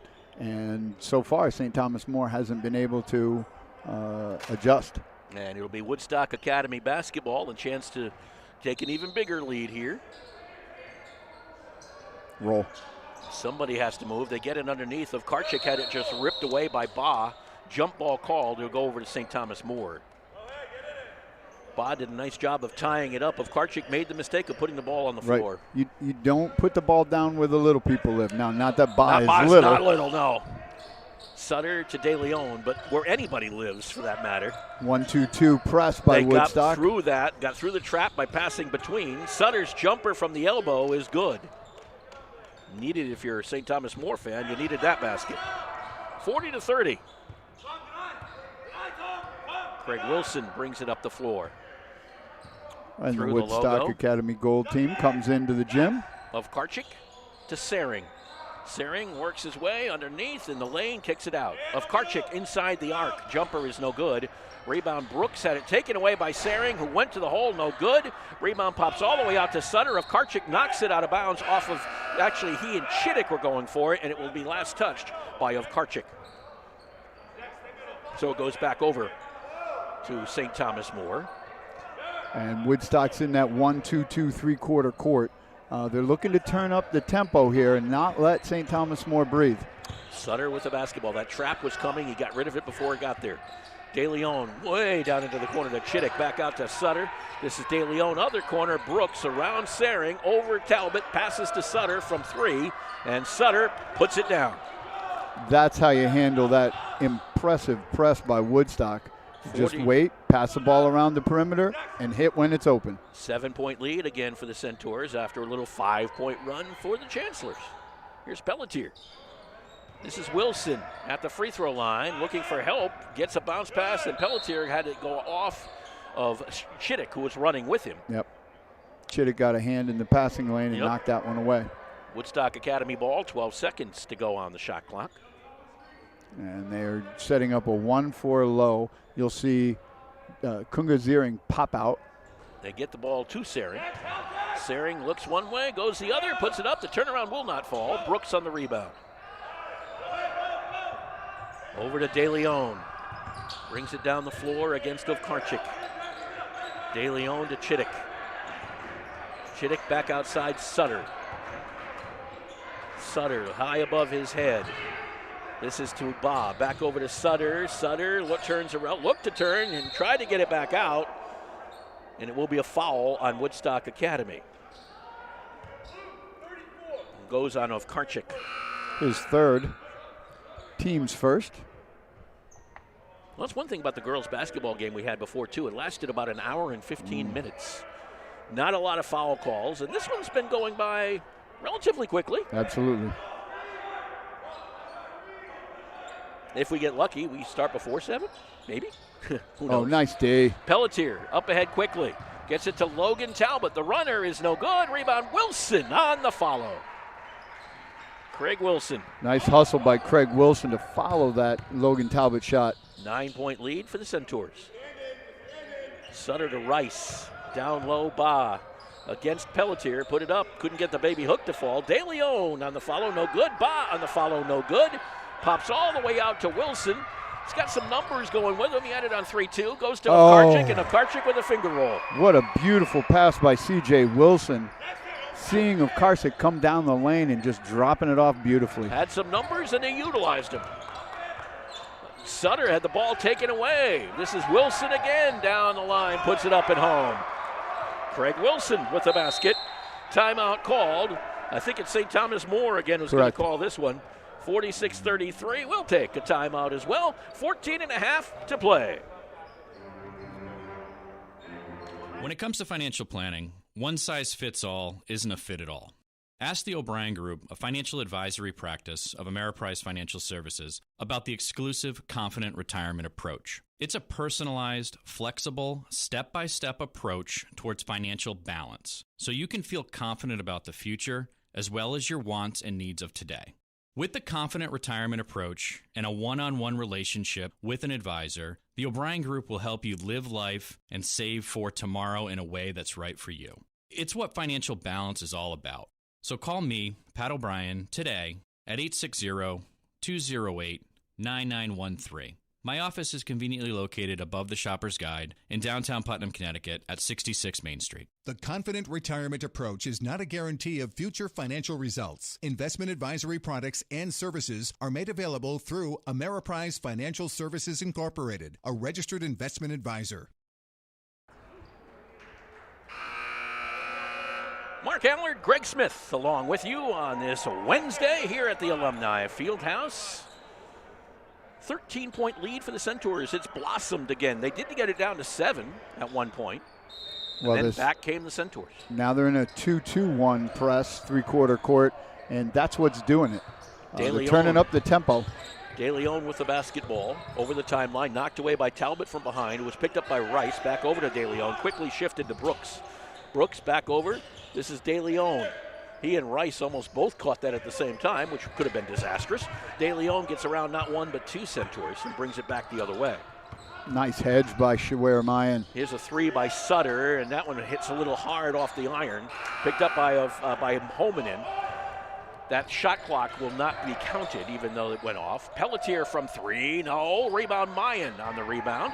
Mayan spinning around, back out. This is Pelletier. Pelletier the lane, puts up the runner. No good. Rebound comes down to Brooks.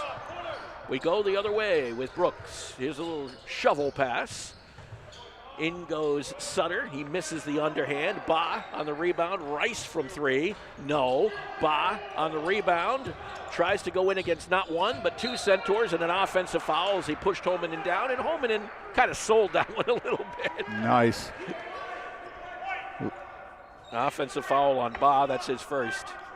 Team's third. I absolutely love when a player takes a charge like that in the lane. There was a charge. I was just saying that he kind of sold it a little bit more. But there's nothing wrong with that as long as you don't flop, right? Flop is bad. We've seen that call being made several times this year already. This is Henderson with the basketball. And Henderson's got a mismatch. Brooks is on Henderson on the top. There's Homanen. Over to Henderson. Henderson at the top of the key. Henderson shifts right. Homanen. Down low. Back out to Homanen. From three. Deep. No. And the didn't shot hit clock anything. went off. It'll be St. Thomas More basketball. Chittick and Grab check back in for the Chancellors. Centaurs have a tough game after this. They not only do they face St. Thomas More this week, they face Putnam Science Academy on Friday. And in some cases, Putnam Science is listed as the #1 team in the country, or at least in the area. Or New England, I guess. Trying to figure him out, the polls. Keon Henderson took that ball away, puts it up, no good. Rebound comes down to De Leon. And back we go the other way. And then another foul called. No, they're going to call the foul on Talbot, I think. Yes, they did. It'll be Logan Talbot. That'll be his first. That'll be second on the team.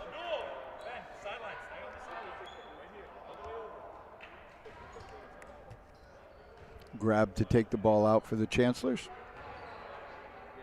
And Grab will get it in to De Leon. De Leon to Grab, back over to Brooks. Brooks running the floor, puts on the run, and good to Ba. And that's Ba's first basket of the game. 46-35 in favor of the Centaurs.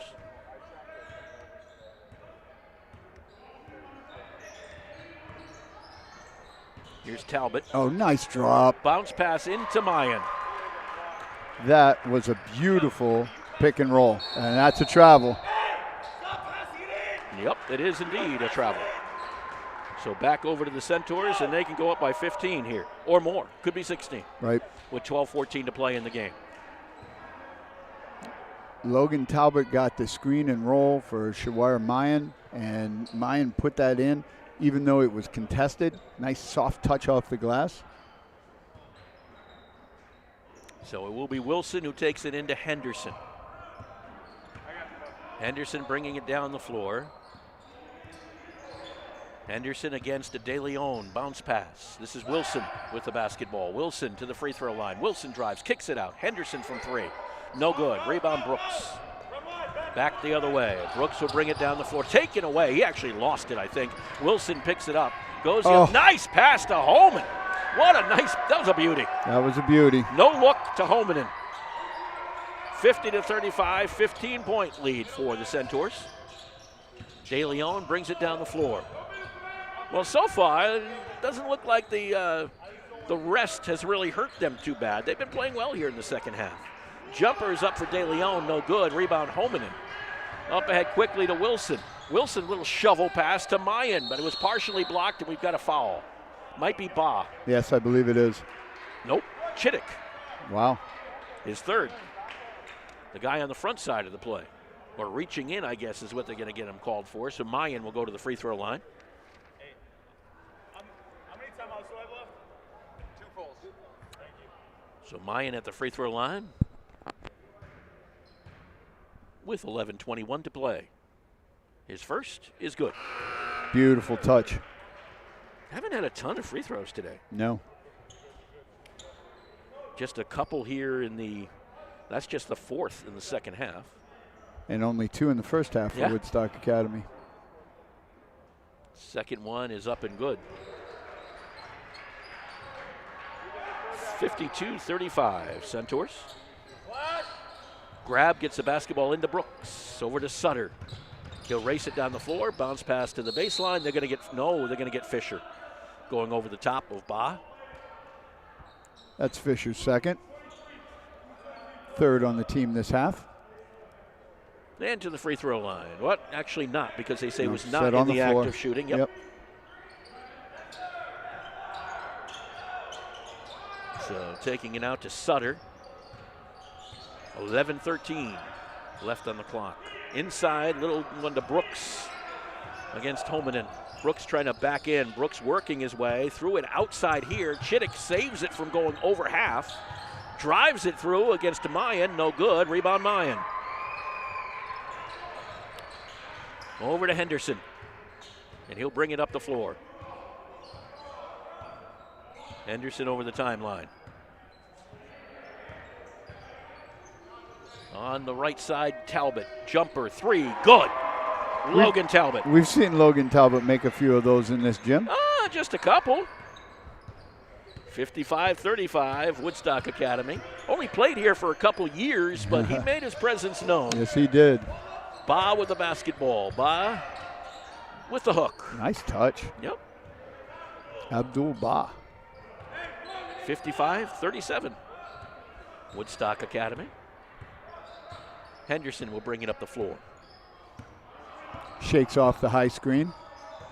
Keon says, I don't need a high screen. Mayan, get in front of me and help me out, and I'm going to get some work done here.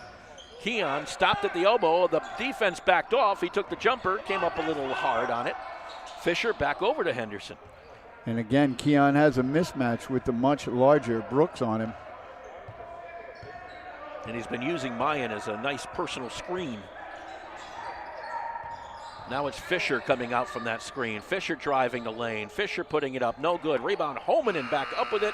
The shot clock goes off. The rebound comes down to Mayan.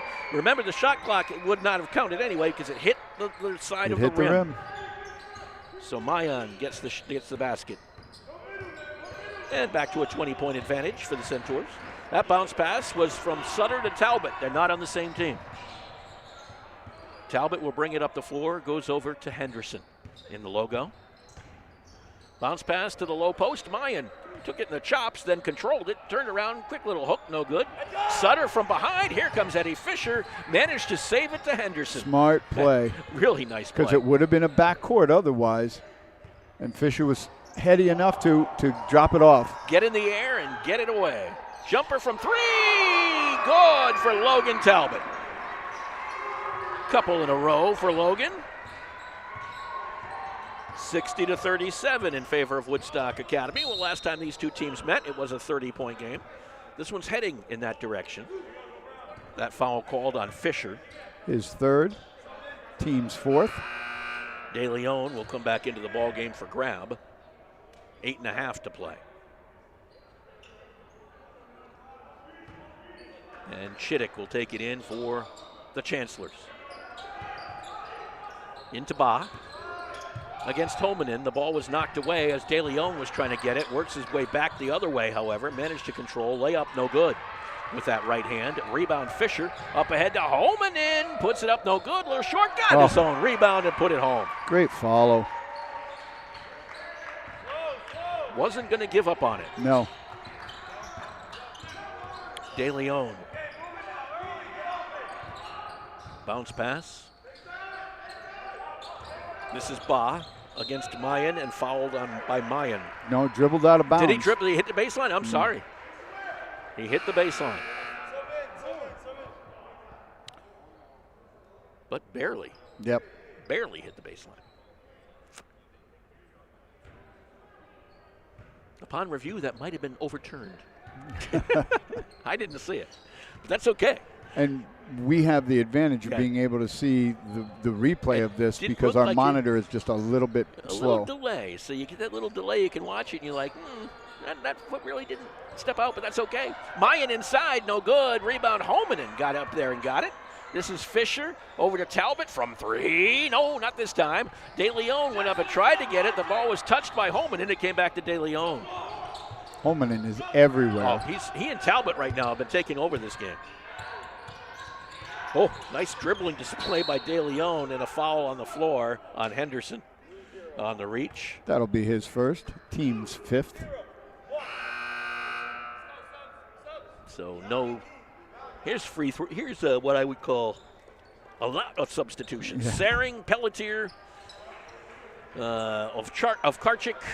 Who am I missing? Wilson. So Fisher is the only one who remains out there. Oh, nice move. And a foul underneath, probably on Karchik. It is. That's his fourth. Yep. 4 on Jay. With 7.5 to play. Chittick will take it out for the Chancellors. 34. Into Sutter. Sutter against Pelletier. Sutter with that right-hand dribble looks to go baseline. Bounce pass along the baseline.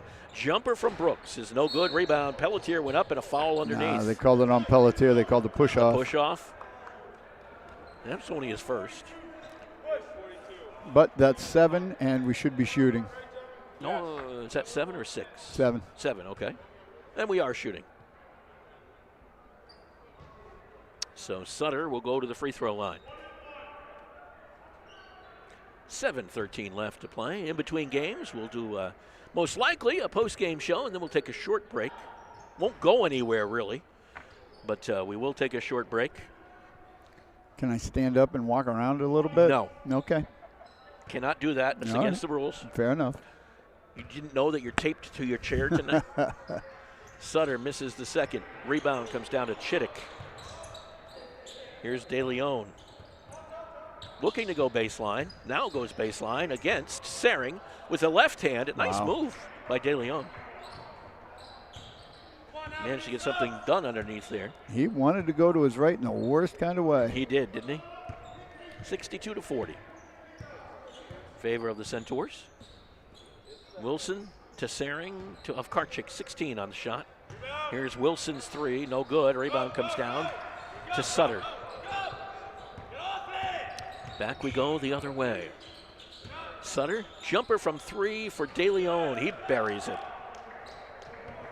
And those last 2 baskets were his first 2 of the half. And he led the team with 11. They need him to get off the schneid. Here's Sering. This is of Karchik backing in on Chittick. Back out to Wilson. 12 seconds on the shot clock. Wilson bounce pass to Karchik. Dribbles in and gets the basket. I think it was Karchik. Yes, it was. I couldn't see. I made a guess. This is a jumper from De Leon. It's good again. A 2. And a timeout called by the Centaurs, I do believe. A full timeout, 5:51 to go, 64-45 in favor of Woodstock Academy. Well, here's the good friend. I'll drink to that. Say, Ernie, still fooling around with magic? Oh, yeah. In fact, I've got a great new trick I've been working on. Ernie, not the watch and scarf trick. It's the watch and scarf trick. Now, let me show you. Mel, give me your watch. You're not going to make it disappear, are you? Now, Sylvia, I need to borrow your silk scarf. Be careful with it, Ernie. It's my mother's. No problem. Now, I take Mel's watch, wrap it carefully in Sylvia's scarf, and then set fire to the scarf. Ernie! And poof! Uh-oh. Look at my $2,500 watch. Jeez. My mother's scarf. That's the watch and scarf trick. Let me show you how it's done. Show me. Who's your insurance agent? There's no trick to finding good insurance coverage. Just call Girardi Insurance Services for homeowners and automobile coverage that really covers. Our experience in designing comprehensive protection programs can be tremendously helpful in your planning for the future. You never know what's going to happen next, so know you're ready for whatever happens. When they ask who's your insurance agent, say Girardi Insurance Services, your independent agent. We're the answer. See them online at GirardiInsurance.com. I think there's some golf on television tonight later on. Who cares? I do. Golf? I do. I mean, it gives you at least the thought that we must be coming closer to spring. No. No? No. Oh, well, I tried. I was trying to find something positive to bring up, you know, instead of the storm of storms, which may be coming. Sering with the basketball, drives it home. I'm not a Rudolph the Red-Nosed Reindeer fan, by the way, but no. It just kind of is apropos tonight, that's all. 21-point lead for the Centaurs. Here's De Leon from three, and he drops another one. He's got a little hot hand going here for St. Thomas More. He's got 10 in the last, I don't know, minute? Well, his first basket came at 7:02, so a minute and a half. Yeah. Here's Sering with the basket, or I should say Fisher going baseline. Reverse layup is good. 68-48, Centaurs. Despite the hot hand of De Leon, the 20-point lead remains intact. De Leon lost the handle on the basketball. Brooks is going to wait for someone to touch it first. It was a good move because he got it back. Of course, there's only 16 seconds on the shot clock, but he got it to Chittick. You don't see that happen. That works very often. Wait for someone else to touch it and then get it back from them. Heady play by Brooks. It really was. Wilson with the basketball. Over to Fisher. Into Ovkarchik. Nice little roll and gets to the hoop for the basket. And Ovkarchik showed off his hops there. He can get up. 70-50. And Rice in the middle of the lane. I think we have a foul prior. No shot. It'll be on Ovkarchik, and he's all done for the afternoon. I believe that's 5 on Ovkarchik. I think you might be right. Is it? No, I better check with the book. I think it is. That's what they're saying. So that's Ovkarchik's number 5. So he will be done for the day. He's got 20 seconds to talk about it. That's the normal rule once you have a player foul out. And when you have a sub at the bench, then it starts. Then you get them in as soon as you can. 4:27 left to go in the game. 20-point lead for the Centaurs. St. Thomas More ready to go. Centaurs still talking.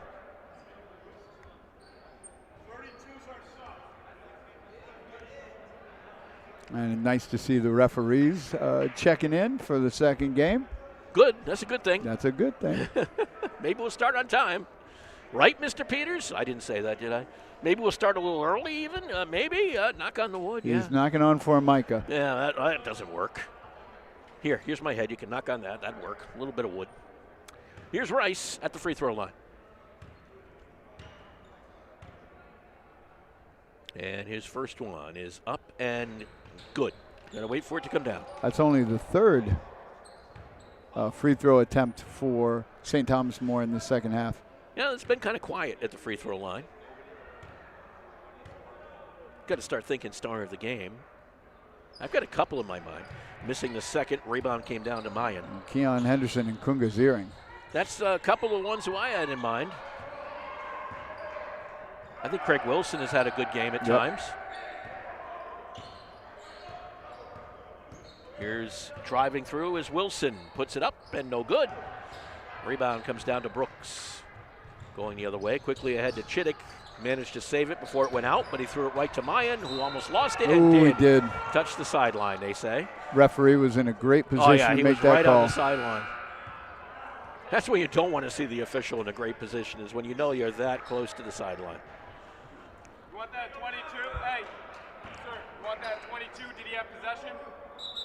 Nope. Doesn't matter. It's always goes 20 in the front court. Okay, so 20-second shot clock is what we have. So it will be De Leon taking it out for St. Thomas More. Getting through the traffic was Rice, and he'll get the basketball. There was a lot of traffic to get through. Rice, Mayan came out and picked him up and made Rice give it up. Brooks from the free throw line, cannot get it. It is Henderson on the rebound. And in no rush at this point, they're running their offense. They're looking to get deep in the clock. Yep, you don't want to take shots too quickly. Holman in with the basketball, unless one shows, like that. Rimmed in. I almost was going to say rimmed out, but it went down. Took a while, but it went down. 72-51. 12th point of the game. He's had a good game, too. Yes, he has. Here's a De Leon shot that won't fall. Rebound Pelletier. Over to Henderson, back over to Pelletier. 3 minutes, just about, left in this one. Henderson will take his time over in the far corner. De Leon comes up on him. Holmanen, taken away from Holmanen by Rice. Wide open. Oh, he tried to slam it and he hit the rim. Not what you want to do. That's embarrassing. Yep. Seen it happen often, but it's not what you want to see happen. Right. And if you're Holmanen, you want to make sure you go to every pass. Don't wait for the pass to come to you, especially a flat pass across the top. Henderson, a foul from De Leon. So that'll be only one on De Leon. Yeah, that's his first. Hasn't really had too many issues there. And 5 team on the Chancellors.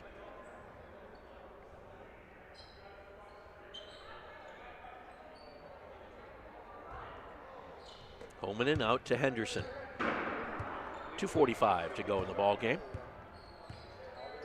Henderson dribbling it up the floor. Bounce pass to Holmanen, goes in and got hit the bottom side of the basket this time. On the underhand layup, Brooks all the way, coast to coast, gives it up to Ba at the last second. No good. Rebound goes out of bounds. It'll go back over to St. Thomas More.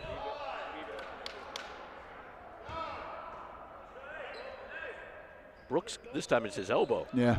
It was his head in the first half. Now it's his elbow in the second. He's taking a beating. Oh, yeah. St. Thomas More basketball. Chittick will take it out. I was talking to his grandfather today. I said, is it warm down there in Florida right now? He said, well, it's only 60. I said, only 60. Yeah. Bob missed the turnaround, got the rebound, and a foul on Mayan reaching in. And if that's on Shaware, that's his fourth. I think that's about the only person it could be on. Yep. So Ba to the free throw line. 2:18 left in the game.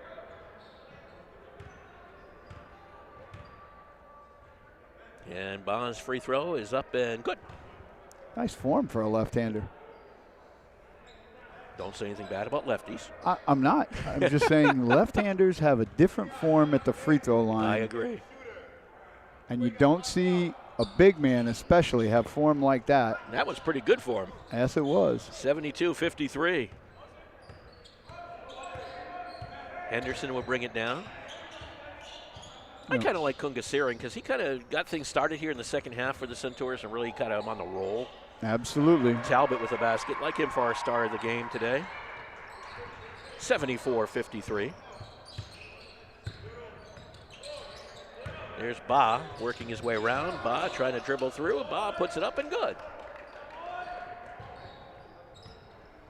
74-55. Here's Henderson bringing it up the floor.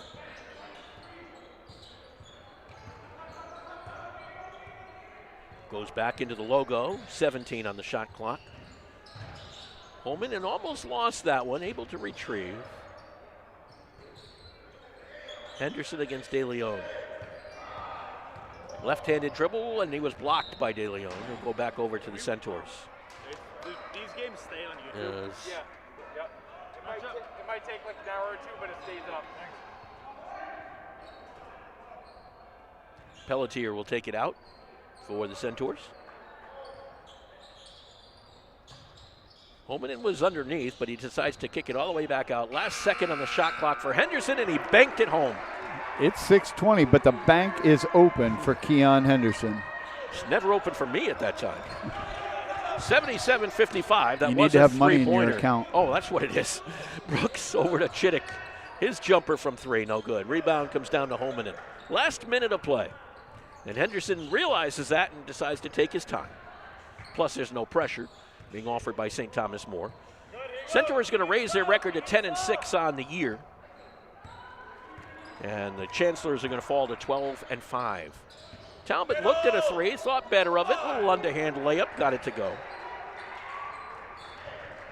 79-55, Centaurs. De Leon with a basketball. Little help from Ba. De Leon's three is good. It's 3 threes in this half for De Leon. 79-58. Shot clock is off. And Keon Henderson has the basketball.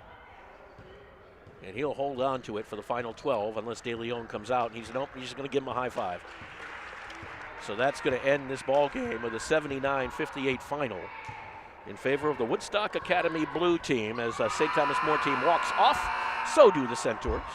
79-58, 10-6 on the season for Woodstock Academy. Kungasering will be our star of the game, and we'll be back with more from the Alumni Fieldhouse in just a moment.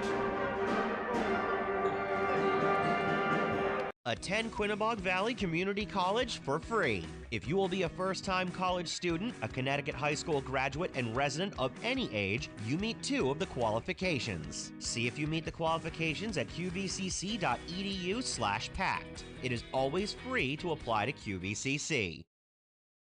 When others say no, First American Home Loans says yes. First American Home Loans is licensed in every New England state, with the exception of Vermont, and also licensed in those great getaway states of South Carolina and Florida. First American Home Loans has been helping borrowers for over 30 years, and Keith Wilcox would like to say thank you to all of his past customers, and he's excited to help you, his future customers. Just call or text Keith Wilcox at 860-428-6300. 860-428-6300. That's Keith Wilcox, First American Home Loans. 860-428-6300. And we're back with you, and our star of the game, Kunga Sering, here at the Woodstock Academy Alumni Fieldhouse. And Kunga, let me just do one thing here. I can barely hear you. Can you hear me? Okay, as long as he can hear me. It's just, I'm just straightening out one thing. There we go. Okay, you all set? Bring that microphone right up to your mouth. There you go. Kunga, just talk about, coming back off of COVID for a lot of kids coming into this game. How nice was it to play as well as you guys did? Coming back from COVID, a lot of us have been out for weeks. I've been out for a month and a half.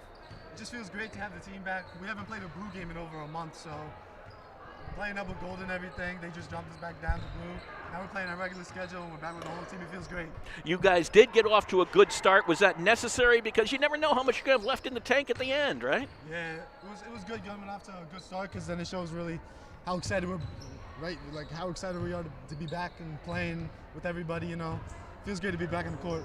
Hey, how about you in the beginning of the second half? What did you do out there when you just came out back onto the court? You personally. Me? On the second half? Yep. I don't even remember, to be honest with you.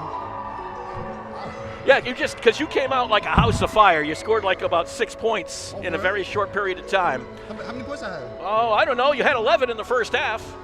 And Mr. Smith, how many points did Kunga have? How many did you have? 18. Bring it right up to your mouth there so we can hear you there. 18. That's pretty good, right? Yeah, I did not expect that. Wow. I don't know. Every time I had the opportunity to score, I went for it. So, damn. 18. You got to like that. How about the team working together today? Did it work really well together? I think we played it good together, considering we haven't been playing for almost 2 months together. So, we got a lot of work to do in practice and stuff like that, and it's going to be fun the next few weeks. Playoffs are coming. Sounds great. Kunga, thank you very much. Congratulations. Great win today. Peace out, Tiso. Kunga Sering, our star of the game, 18 points today, as you heard Mr. Smith say. And when we return, we'll have Greg Smith and our final statistics from this game in just a moment.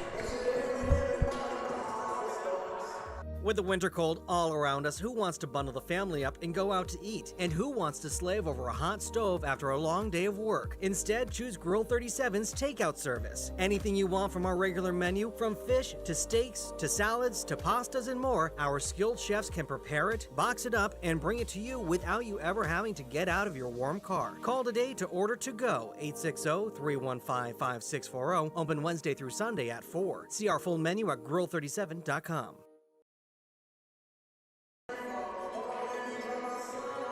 We're back with you at the Alumni Fieldhouse as we have Greg Smith ready with some final statistics, I should say. For St. Thomas More 2 team and Coach Milo Luciano, Abdul De Leon led the day with 24 points. Joe Grab had 3. Ben Chittick had 5. Rob Rice had 3. Thomas Sutter had 6. Abdul Ba had 8. And Dexter Brooks had 9. 58 points for the Chancellors. For Woodstock Academy Blue and Coach Denzel Washington, Keon Henderson with 7, Logan Talbot with 12, Craig Wilson with 8, Eddie Fisher with 7, Shawar Mayan with 6, Jan Wilhelm Homanen had 12, Jason of Karchik had 9, and they were led by our player of the game, Kunga Sering's 18, 79 points for Woodstock. 79-58 was your final, and well, let's put it this way. We're going to take a little break. We get a chance to take a little break for about 15 minutes or so. What we're going to do is you're going to be able to see what's going on the floor. We're not going away, so to speak, but when we do come back, we're going to have game number 2, Woodstock Academy Gold against St. Thomas More number 1 team, and that will happen in just about 15 minutes is when our broadcast will restart. So don't go away. We're not going away either. We're going to just shut off our microphones, and we'll be back in about 15 minutes. You have been listening to Woodstock Academy Live. This copyrighted webcast may not be reproduced, retransmitted, or used in any form without authorized written consent of the Woodstock Academy.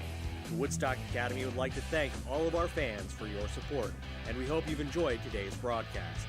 Today's game has been brought to you by First American Home Loans, Quinnebog Valley Community College, Girardi Insurance Services, Grill 37 Restaurant in Pomfret Center, The O'Brien Group, a financial advisory practice of Ameriprise Financial Services, LLC, and Busquets Appliances in Danielson and Willimantic, with production support provided by Oconchabar Productions, LLC.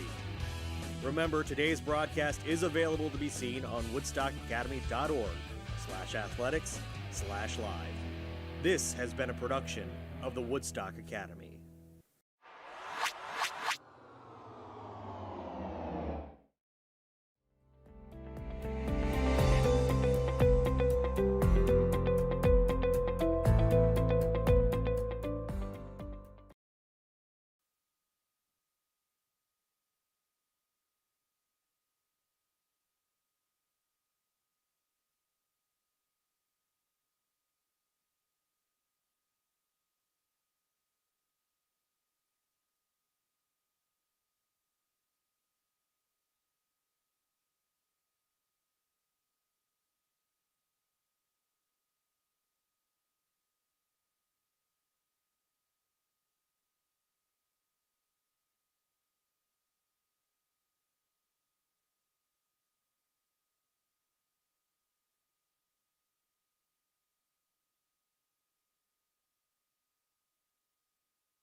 This is Woodstock Academy Live.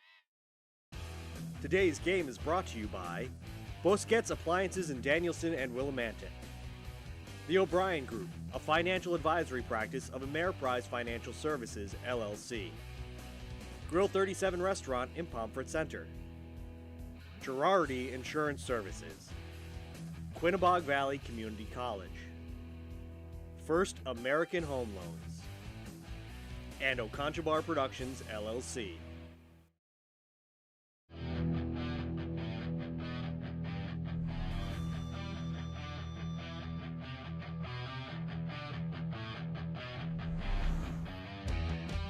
Woodstock Academy.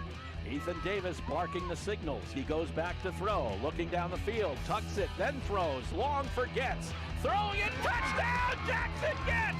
Touchdown, Jackson Getz! He got behind the D. He beat Liam Pickett to the ball, and Jackson Getz with a 33-yard touchdown reception. This is Petrella. Petrella trying to dribble her way through, using that stick and had it knocked away, but picked up there by Perry. Back to Petrella, sends it in, and it's a goal for Woodstock Academy. And on it is Odorsky. Odorsky got it off his back. Could be a problem. Get it? He got there first, he shoots, and he scores! Ryan Odorsky. Now, for all the play-by-play action, here's Woodstock Academy Sports Information Director, Mark Allard, and color commentator extraordinaire, Craig Smith.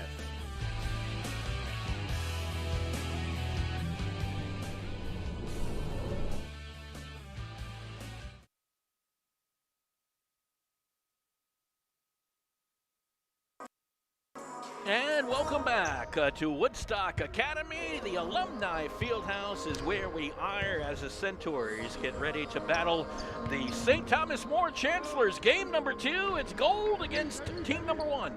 I love it. I love it. I can't wait. Every time we get to see these guys play, they show me something more, something different. They've been stretched with health issues so far this season, and especially recently.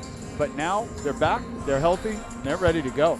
They're ready to go, and well, so are we, to be absolutely honest. Now, these are two teams that you expect big things from. Oh. There's no question about that. Every year, the pressure is there to produce. And produce not only, as far as getting kids to college and everything, but, they're expected to be with like a 30-5 record or something like that. Neither team is going to get that this year. Well, this year is different than all other years that we've ever been through, on many different levels. But no, they haven't been able to win because it's not just coaching. It's not just X's and O's. It's dealing with kids, 4, 5, 6, 8 kids that are out. Heck, these guys had to play a game where they combined both the blue and the gold team to get one team of 7. And that was not once, but several times over the past couple weeks. The same thing with St. Thomas More. They've gone through the same thing, and they are going through it now. So the Centaurs come in tonight with a record of 12-10. We saw them last Wednesday get by Prize Academy 76-75, a heck of a ball game if you remember correctly. Yes, sir. And then over the weekend, they took whatever they had because there was a big hit for COVID, I think. There was something along those lines, a close contact or something, and it decimated the unit. And they had to go to Northfield Mount Herman and play a couple of games. They lost to Vermont Academy 98-88, and they lost to Bridgeton Academy 71-68. Strong efforts with little bodies. Right. And now they've got everybody back. So for the most part, if you're Coach if you're Coach Jacques Rivera, you've got to be wondering who's got gas in the tank, who's ready to play tonight, who has been sitting for the last 10 days and not been able to practice with the team. Yes, they're all here, they're all in uniform, but you've got to find combinations that work tonight. And the same thing as we talked about with the blue team is that, they're 18, 19, 20 years old, and they've got a lot of energy to spare, but by the same token, right now they do. Right. At the end of the second half, how much will be left? How much will be expended to get to that point? And we saw that with the St. Thomas More 2 team that only had 2 subs on the bench to begin with, and in the second half, they ran out of energy. And it wasn't a lack of effort. It was just lack of people. They have five players out, St. Thomas More does, Right. which leaves them with, how many do they have out there right now? 8, if I'm right? If I see it correctly, Yes, there's sir. 8 players. 8. So you have 8 players. You have 3 on the bench. Woodstock Academy, considerably more, somewhere around 11 or 12, as far as I'm seeing numbers-wise. So again, the depth right now rests with the Centaurs. You'd expect them to press a little bit more, try to run a little bit more, maybe get the other team even more tired than they probably are. St. Thomas More comes in with an 11-7 record. Some of their recent games, they lost to PSA 81-69. They lost to Northfield, Mount Herman 98-84. Lost to South Kent 79-74. Earlier in the year, they do own a win over the Woodstock Academy Gold team by a final of 82-79, which leads me to believe we're gonna have a good one tonight. We have a good one tonight, and these guys are going to go up and down. Now, just watching, we don't have a ton of size for St. Thomas More. However, these gentlemen, there's a reason they're all standing on the perimeter, because they can all shoot. They can all shoot the 3. I'm sure we're going to see a lot of that as well. When we return, we'll have the opening lineups and opening tip right after this from the Alumni Fieldhouse. Attend Quinnebog Valley Community College for free. If you will be a first-time college student, a Connecticut high school graduate, and resident of any age, you meet 2 of the qualifications. See if you meet the qualifications at qvcc.edu/pact. It is always free to apply to QVCC.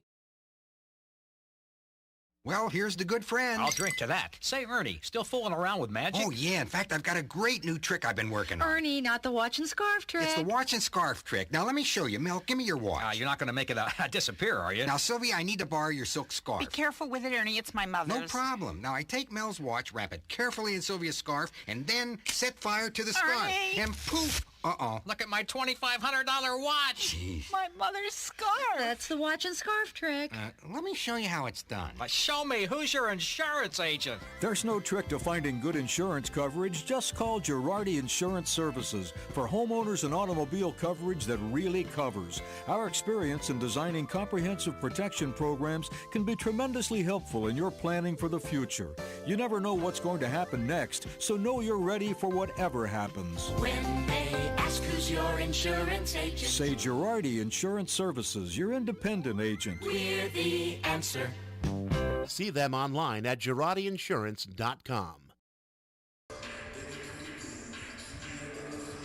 Well, we're just moments away from the start to this one. I see officials. I see 2 teams. I see the St. Thomas More coaching staff. The only thing we're missing? Doc Rivera. But I know to my left, I got nobody on our bench right now. Coach Rivera is notorious for coming in just on his time. Do they call that making an entrance? Yes. Okay, that's what that is, making an entrance. And when you coach as well as he does, when you bring the quality of kids that he does, absolutely, he can do that. No question about that. Let's go through the starting lineup for St. Thomas More. It goes like this. Starting at shooting guard, ZC Blades. Joe Barry, who is right now, I think, committed to go to the University of Chicago. He's another guard. Great school. Jack Hall, another guard. The only person of size is John Beagle. He's their center. He's going to the University of Albany. I think he's either committed or pretty close. 6'10". Yeah. And then you have Kyle Carlissimo. Does that sound familiar? Carlissimo. And he comes from Seattle, Washington. Is that a basketball name of any kind? His father is legendary coach P.J. Carlissimo. Kyle Carlissimo, the point guard on this team, and he's being looked at by several schools, including Northern Illinois and Gardner-Webb and Holy Cross and Colgate. So interesting. Great schools. And Coach Quinn, legendary coach, Coach Quinn. There's no question. Of St. Thomas More gets his kids into great schools. I don't know how many times he's been nominated to be in the Basketball Hall of Fame. For good reason. For good reason. Kerry Quinn has had a great program and a great career at St. Thomas More. And there's a reason. When you say things like nice guys finish last, nope. You're not talking about Coach Quinn. A lot of players have come out of Coach Quinn's program. Andre Drummond just being one of them. Yep. So we're set to go here. Now, we did not get the starting lineups for our Woodstock Academy Centaurs, so as they come up, we'll tell you who they are. Let's put it that way. We might know them a little bit. Oh, yeah. Well, no, I think we do by now. Yeah.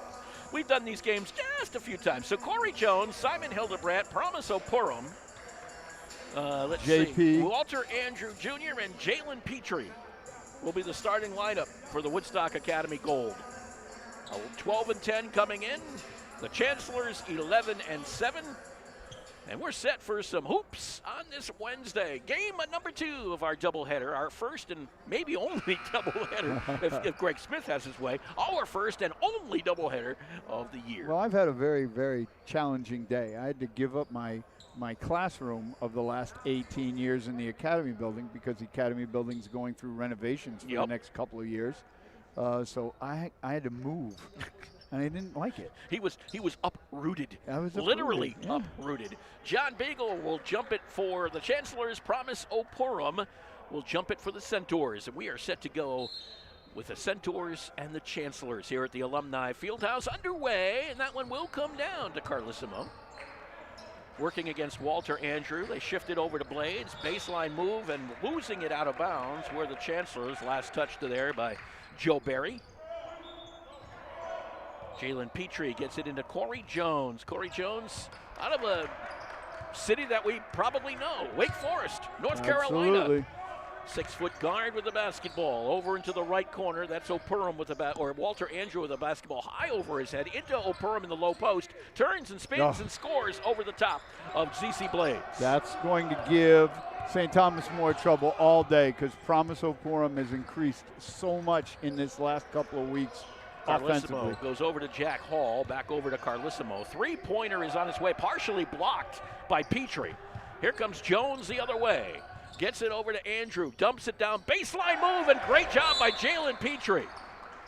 And a 30-second timeout quickly by Jerry Quinn. We'll take a timeout as well. 4-0, Centaurs.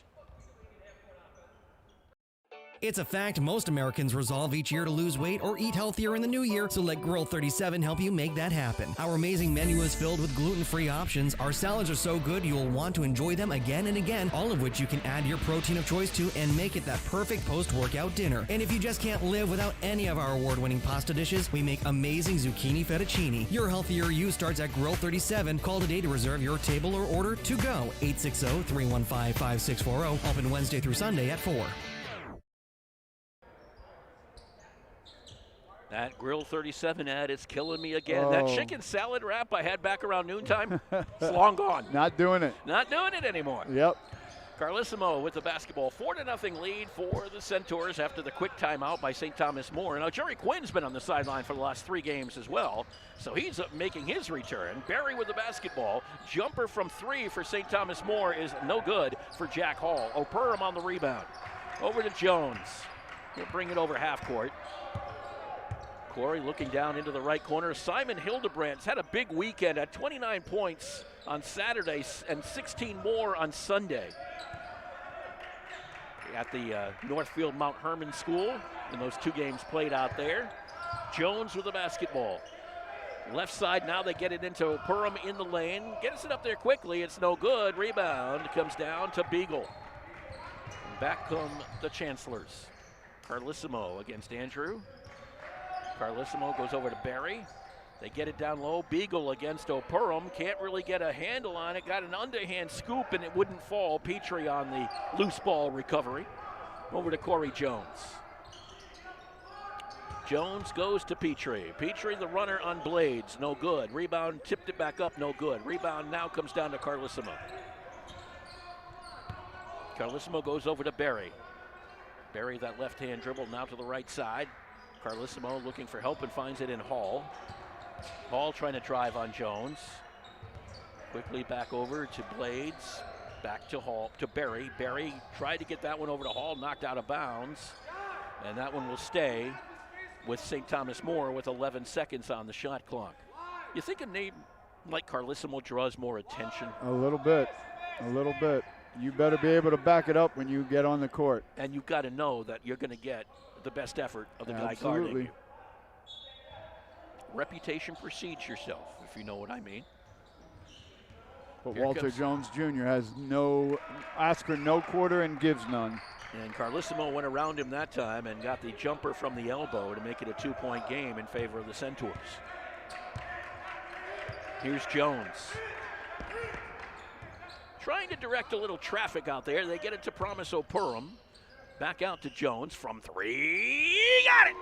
Corey Jones. You're going to leave me alone? I'm going to make you pay. 7-2 in favor of Woodstock Academy. So he's from Wake Forest. Is that where Wake Forest University is? I think no. So. No? Wake Forest is in Winston-Salem. You're right. You're right. You're right. You got me on that one. Runner is good for Barry.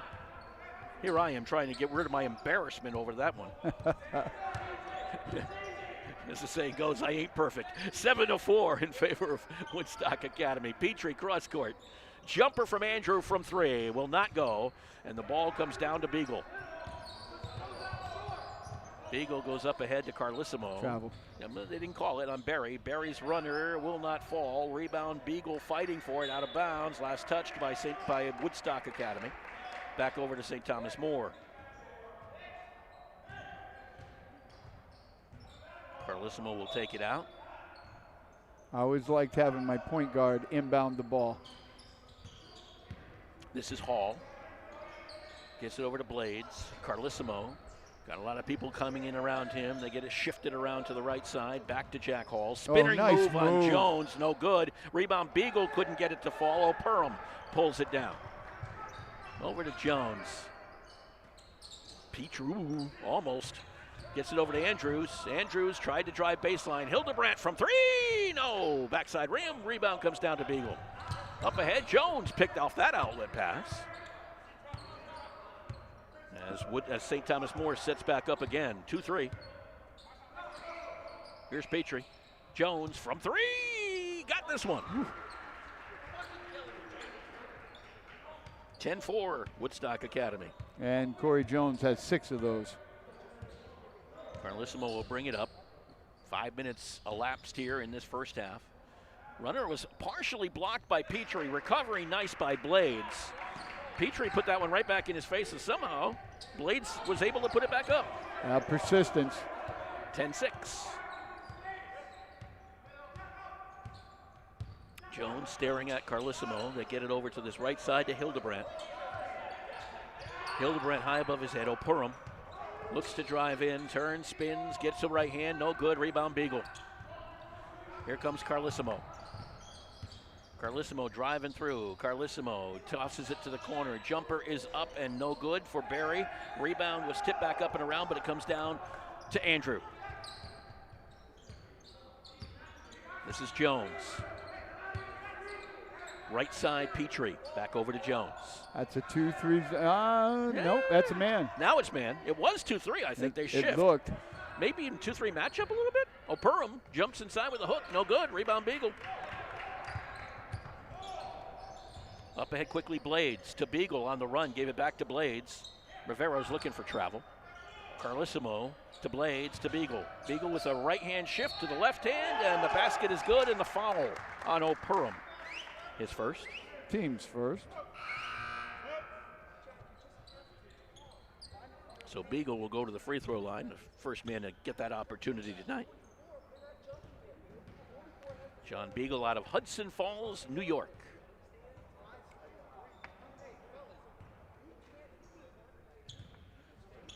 Mr. Sanford's in the house to And check Beagle's on everything. Yeah, make sure we're working.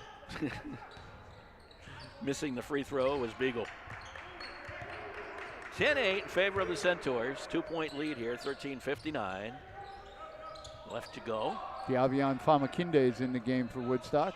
Jones with the basketball. Bounce pass inside. Simon Hildebrandt looks to go baseline. Gets the move and a foul underneath. As they'll get the blocking call on Beagle. That'll be the first on the center. And the first on the team. Timeout called by Jacques Rivera of the Woodstock Academy Centaurs. 10-8 in favor of Woodstock Academy. When others say no, First American Home Loans says yes. First American Home Loans is licensed in every New England state, with the exception of Vermont, and also licensed in those great getaway states of South Carolina and Florida. First American Home Loans has been helping borrowers for over 30 years, and Keith Wilcox would like to say thank you to all of his past customers, and he's excited to help you, his future customers. Just call call or text Keith Wilcox at 860-428-6300. 860-428-6300. That's Keith Wilcox, First American Home Loans. 860-428-6300. Simon Hildebrandt at the free throw line for Woodstock Academy, misses the first. Get one more chance here after that foul by John Beagle by St. Thomas More. And if I'm Coach Rivera, I'm going to take it inside as much as possible to try and get a couple of fouls on Beagle. Missing the second one was Hildebrandt. Ball comes all the way out to Berry. Berry with the basketball, right side. Jumper is up from Zach Iannello. No good. Rebound Beagle couldn't pull it down. Getting that basketball is Famakinde. Quick run. Oh. He went a long way in that one little step. Right. And made it happen. 12-8. Chancellors lose the basketball. Here comes Famakinde again. Why not? Little flip and a foul. And a blocking call. That one will go against the Chancellors, and picking it up, number 2, which is Matt Hude. Just checked into the game. And Famakinde to the free throw line, who started to make an impact real quick. That little runner for 2, and then he got the ball back and did the same thing all over again. Got Hude on the foul. There's the free throw that falls. And let's see, who else is in there? Jameen Charles is in there. Jones, Dominic Petrie. Struthers. Oh, is that Dominic Struthers? Yep, that's Dominic Struthers. Famakinde hits it, both of them. And now we have Ty Trail coming in and J. Shane Woodard coming in. 14-8. And that's what Woodstock can do. They can come at you in waves and show you all different kinds of pressure. Well, with only 3 on the bench, you got to assume that Woodstock's going to try to do just that. Use their depth. This is Berry with the basketball. Back out to Iannello. Over to Hude. Calissimo inside, but Beagle on the elbow. Managed to get it to Hude. Inside pass to the baseline. Kicked back out by Iannello to Carlissimo. Missed the 3. Rebound comes down to Beagle. Beagle trying to drive inside the lane. He's stuffed, and a jump ball is going to be called. It'll go over to Woodstock Academy. One person they can't really change a lot of is, you're right, John Beagle. I mean, you know, if you're going to get anyone in trouble right now for fouls, that's the guy you got to go after. Only size on the floor for St. Thomas More 1. As Jerry Quinn said, I got one kid 6'6" and about 5, or one kid 6'7", I got 5 of them 6'2". Yeah. Here's Woodard with a jumper, no good, short. Comes down to Berry. Up ahead quickly is Hude. Back over to Berry, saved it from going into the stands. Berry from 3, and did not get it to fall. Rebound Ty Trail, and he traveled. Yeah, he did. Got a few extra steps, courtesy of a little bump. And coming in, Trayvon Jackson. 12:21 left to go here, first half. Hude trying to get into Berry. Now Carlissimo comes over to retrieve. Carlissimo right into the lane, kicks it back out to Beagle, well outside. That was Iannello.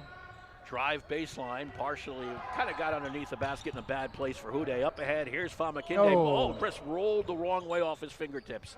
Couldn't get it to fall. Berry to Hude. Carlissimo back to Hude.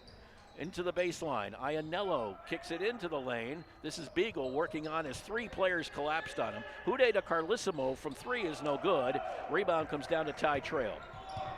Back come the Centaurs the other way. Trail bounce pass inside. Tried to get it into Jameen Charles. Couldn't get the hook. Rebound comes down to the Chancellors. Berry quickly the other way to Hude. Right now, both teams are looking to find answers. Beagle gets it knocked away by Charles. Is picked up by Trayvon Jackson. Both teams willing to run right now, too. Jackson kicks it back out to Famakinde. Famakinde fakes right, goes left, loses the handle. Back comes Berry in the center, and Iannello, I should say, in the Chancellors. Beagle fouled from behind by Famakinde. Got the basket, got the foul. And that's on Famakinde, his first, team second. And Beagle has 2 and 1s so far on this game. And he's not really shy about going to the hole, I'll tell you that. No. He's had 2 or 3 guys on him every time. Everybody collapses on the big guy. No, he has no problem going to the basket. So at the free throw line, Beagle puts up the first and only and misses. So a 14-10 game. Jalen Bradbury in the game for Woodstock with the ball. Bradbury to Jackson. Trail trying to get free. Back over to Jackson. This is Opurum in the lane. Left-hand hook falls. I think Promise Opurum is looking for his shot more than I've ever seen him. I like it. 16-10. Hude gets covered by Dominic Strother. Gets it up ahead to Luke Latina, who's into the game for the Chancellors. 3 players on him. He gets it out of the trap to Hall. Back across to Ianello. Back over to Latina. Here's Hude. Down low, they work it. Guess who? Beagle goes in. No foul called. Got the follow and put in the follow. Offensive rebound for Beagle. Beagle's 6th point of the game. Tough man inside. Yes, sir. 2-3 being offered up by St. Thomas More. Oh, now that's actually man. It's man now, yeah. It looked like a 2-3, but they were sitting in man. That was going in was Strother, and the ball goes out as he tried to muscle his way up, and it will stay with the Centaurs. Ianello blocked it from behind. Blades returns for the Chancellors. Now, Bradbury will take it out. Right now, Beagle's on the bench, so get down inside. The goal would be Strother does just that, and Strother gets the basket. As with the basketball, Hude. They get it over to this right side to Ianello. Cross court stolen by Jackson, maybe, yes. Jackson bothered all the way down by Latina. The ball came loose to Opurum, and we've got a travel violation. But like we saw in that first game, I don't think he did because he didn't have the ball. No. There was a lot of people in the middle. Maybe on that back step, maybe that's where they found it. I don't know. I think Beagle just went down to see the trainer. I'm not sure why. Uh-oh. But he ran in front of our location. St. Thomas More has had a lot of visits to the trainers in the first game, and now they have another one here. With the basketball is Hude. Hude, bounce pass. Gets it inside. Jumper from the three-point line is good. That's a three-pointer by Latina. 18-15 Centaurs. Bradbury, as we're under 10 minutes to play first half. Quick moving first half. Hildebrandt with the basketball. Into the lane is Opurum, back out. Jumper from Trayvon Jackson from 3 is no good. Hit the backside of the rim. Rebound came down to Blades. Back come the Chancellors. Hude against Bradbury. Bounce pass. Gets it over to Blades. Back over to Hude. Kick it back outside. That was Latina. They got it over to oh, what a pass. Inside is no good by ZC Blades from the pass from Luke Latina. Ball went out of bounds. It'll go over to the Centaurs. More changes. Carlissimo back in. Corey Jones back in for the Centaurs. Walter Andrew as well for the Centaurs back in the ball game. Jones with the basketball. Hildebrandt. Walter Andrew. Bradbury flashes, couldn't hold on to it. Blades picked up the ball, gives it over to Carlissimo. Against Jones, drives inside, pulls it back, jumper good. Carlissimo with a nice touch off the glass. 18-17. Jones spins, back to Hildebrandt. Bradbury. Simon Hildebrandt's got to go underneath. Free throw line jumper for Hildebrandt instead is no good. Carlissimo, 3 white jerseys on that rebound. Carlissimo bounce pass down the lane was Hall, and Hall put it in. And St. Thomas More takes the lead. 19-18 in favor of the Chancellors. Walter Andrew to Jalen Bradbury. Now they're in on a 2-3. 7-point run. They kind of flip in and out of that 2-3 in man. Jumper is up and no good for Andrew. Again, 4 white jerseys, only 1 blue jersey on the rebound. And Hall brought it in to Carlissimo. 3-pointer is up for Latina. Misses. Rebound comes down to Andrew. Over to Corey Jones. Hildebrandt way outside. Hildebrandt to Bradbury. They have no answer for Promise Opurum inside, but they got to get him the ball. 19 seconds on the shot clock. Hildebrandt looks to drive, and a foul. That will go on number 14, Jack Hall, his first. Team's third. Non-shooting. Famakinde is back in. Jameen Charles is back in for the Centaurs. Jameen, a 6'10 forward center out of St. John's, Antigua. Yeah, he's... And there's an offensive foul that went against Hildebrandt. Yep. His first. Team's third.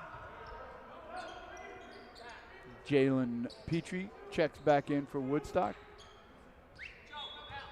Yeah, Jameen is very excited for 20 inches of snow. Coming from Antigua? Yeah. I can understand why. Barry with, I don't know if I am. Barry over to Carlissimo. Carlissimo, bounce pass, right side, Latina. Back to Carlissimo to Barry. Swing it around to the left. Runner is up and no good for Barry. And the rebound came down to Jameen Charles. Jones with the basketball. Everybody wants fouls everywhere. Jones inside to Charles. Charles trying to work his way in, pulled it back against Blades and got the basket. And now a timeout. A full timeout called by the Centaurs. We'll take one as well. 6:45 to play. Centaurs up by 1.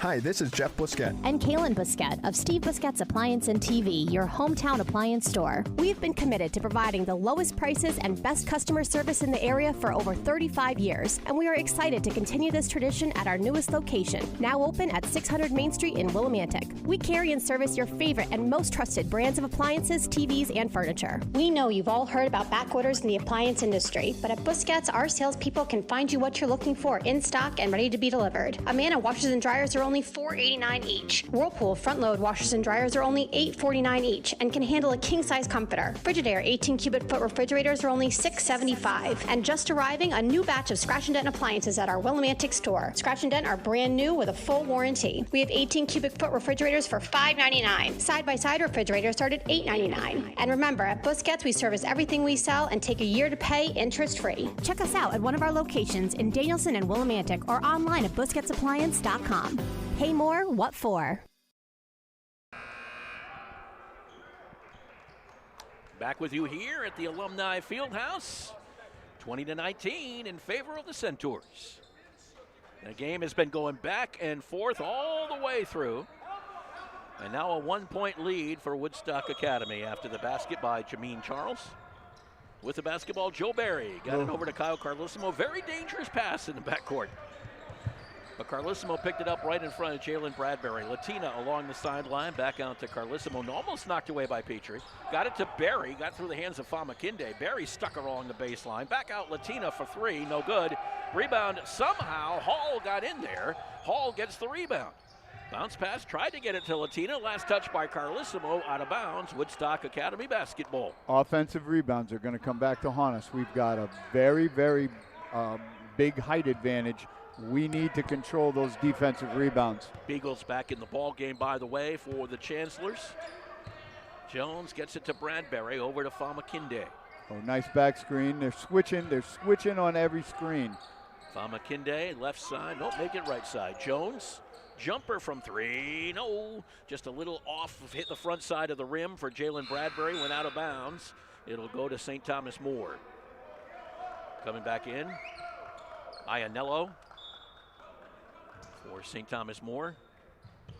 Gets it into Carlissimo, back to Iannello, up ahead to Barry. Gets it over half. Barry driving against Jones, kick out. Jumper for Hall is no good. Rebound Jones. Jones the other way, looking at Carlissimo, dumps it into Jameen Charles against Beagle, uses his body to get on in and puts it down. Couple of baskets in a row for Jameen. I like what Woodstock's doing on the interior. They're taking it right at Beagle. 3-point lead for the Centaurs. Carlissimo, Hall, Latina, back over. Iannello, work it in and knocked away from Beagle. Over the top was Jameen Charles. His first. And he did. He had a free hand wrapped around Beagle's waist. So it'll be St. Thomas More basketball underneath. Ty Trail back into the ball game for the Centaurs. Also coming back is Woodard. Lots of height out there with Jameen Charles and Jay Woodard. Jalen Petrie. He tipped it. Yep, Not backcourt. Not backcourt on that one. Carlissimo with the basketball. Carlissimo driving up and then knocked down on the play. And what do we got? Famakinde. No. No, not Famakinde. It would be Petrie, his first. Petrie out of Long Beach, California. Wonder what he's going to think about the storm of storms. Well, he's going to Pepperdine next year, so It'll be the only time he sees 23 inch, unless he goes up into the mountains of San Bernardino or whatever. Here's Carlissimo. Beagle from 3. Nope, not quite. Out of bounds it goes. It'll go over to the Centaurs. Beagle was making those in warm-ups. That is in his repertoire. That shot didn't look beautiful, but he can make those. Ty Trail will bring it down the floor. Under 5 minutes to play here in the first half. Ty against Carlissimo. Picked up, give it over to Jay Shane Woodard. And they're switching on everything. Famakinde. That's why it looks like zone, but it's not. This man. Charles again inside. They do not have an answer for Jameen right now. 3 baskets in a row for the big guy. 5-point lead for Woodstock Academy. 6 points for Jameen Charles has brought them back from a 1-point deficit. That was Ianello to Carlissimo. Over to Hall. Down to Ianello. They tried to get it to him anyway. Barry against Charles. Kick it out to the corner. Carlissimo from 3. Buried it. So a 24-22 lead for the Centaurs. Trail looks over at Rivera as he brings the ball down the floor. Dominic Strother. Bounce pass down low. Jumper got a long range for Jameen Charles, and in the rebound is Woodard. No good. Ball is bounced on the floor. It hit the backboard. It went out of bounds. It'll stay with St. Thomas. It'll go to St. Thomas More. Jameen Charles, I think, got a little bit frisky. Yeah, with that shot. Yeah. It's a little bit beyond his range. Ianello with the basketball brings it down the floor. Barry, Carlissimo, Beagle backing his way in on Charles. Puts it up, no good. Rebound, come down with it was Woodard. Very good defensive set on the big man. Famakinde driving through, gets around Hall and puts it up and home. Famakinde, quiet for a little while, got something back. 26-22. I want to see Dominic Strother light up in the next few minutes. Ianello dribbling around behind his back. It was tipped by Strother. There'll be no backcourt. Ianello quickly up to Hall. Knocked away by Woodard briefly. Did it go out of bounds? I think it did. And it'll be St. Thomas More basketball right on the baseline. Coming back in is Houday for St. Thomas More. Missing 3 starters and their number 6 man coming into this game. That's pretty tough. Yeah, it is.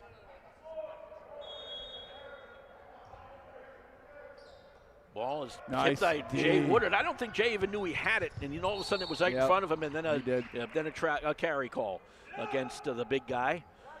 That's one of those which kind of surprises you, and then when it does happen, you got to take off with it, and then you say, "Oh, now what am I going to do?" Landed with it? right in his hand. Yeah, and then you get the carry violation down the floor. Houday with the basketball. Left-hand dribble against Trevon Jackson. Bounce pass. Gets it down along to Barry. Baseline pass to Beagle. Inside. Blades will try to get it out of there. Loses it out of bounds. He'll go back over to the Centaurs. That was absolutely brilliant help defense by Woodstock. They followed the pass, doubled every time, and the frenetic energy got St. Thomas More to turn the ball over. Ty Trail with it for the navy blue and gold. St. Thomas More in the white and blue. This is at the elbow for Strother. Oh, if you're going to give me the room. Misses front side rim. Rebound came down to Houday. Woodard went down hard, no call. Houday right to the hole, goes to Beagle. Beagle trying to work on Strother, got it up and home. Tried to get the foul as well, but didn't get the call. It was close, and Jerry Quinn is not a happy man about Beagle not getting the foul call. 26-24. Got to remember the officials on this court will probably be the same ones that are at the St. Thomas More court, if you know what I'm saying. Yep. Jackson. Oh, these are local guys. Oh, yeah. They'll work both courts, no question. This is Famakinde trying to drive in, missed the shot. Rebound comes down to St. Thomas More. Out of the mess is Barry. Bounce pass to Blades. Back out to Houday. Inside the arc, I do believe. No good. Rebound comes down to Famakinde. Then he threw it right into the arms of Houdet. Houdet nice gets move around by Woodard on Houdet. the spin and puts it up, and Houdet gets the basket. Well, guess what? We got a tie ball game. 26-26. About what we anticipated, to be honest. Here's Ty Trail. Trevon Jackson. Woodard against Carlissimo. Coming over was Davion Famakinde. A little help. Now he gets the basketball. Famakinde to his right. Puts up the runner. No good. Tried to tip it back in. No good. Rebound comes down to Woodard. Kicks it back out. Here's Trail. Kicks it over to his left. Jumper from Strother. No good. Short. Rebound comes down to Carlissimo. Back the other way against Ty Trail. Carlissimo. This is Blades. Bounce pass off the foot of Strother. No call on that. Here comes Trevon Jackson the other way. Ty Trail on the runner. No good. Woodard tried to get in there and get the rebound. Could not get it away from Blades, and they quickly get it back up to Carlissimo. 2-on-2 fall away for Carlissimo. Bangs it home. The reason that wasn't a kick call is because it's got to be intentional. Correct. The kick has to be intentionally a kick. If you just throw it off somebody's foot, it's not a kick. Not a call. 2-point lead for the Chancellors in the final 20 seconds of the first half. Shot clock's off, so Woodstock can take it down to the very last second. Trail will bring it around top of the key. Over to Trevon Jackson. Jackson goes to his left, trying to drive against Carlissimo. Puts up the runner. It's no good, but a foul. And who is it on? It's on Carlissimo. That's his first. Team's fourth, with 4.9 seconds left to go in this half. And Trevon Jackson out of Columbus, Ohio, 6'6" player, a Buckeye. And Jackson's free throw is up and good. One more attempt for Trey.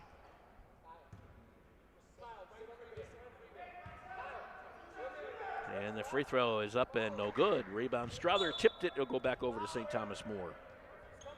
28-27. St. Thomas More Chancellors are up right now. And 4 seconds to try to increase that lead from the backcourt.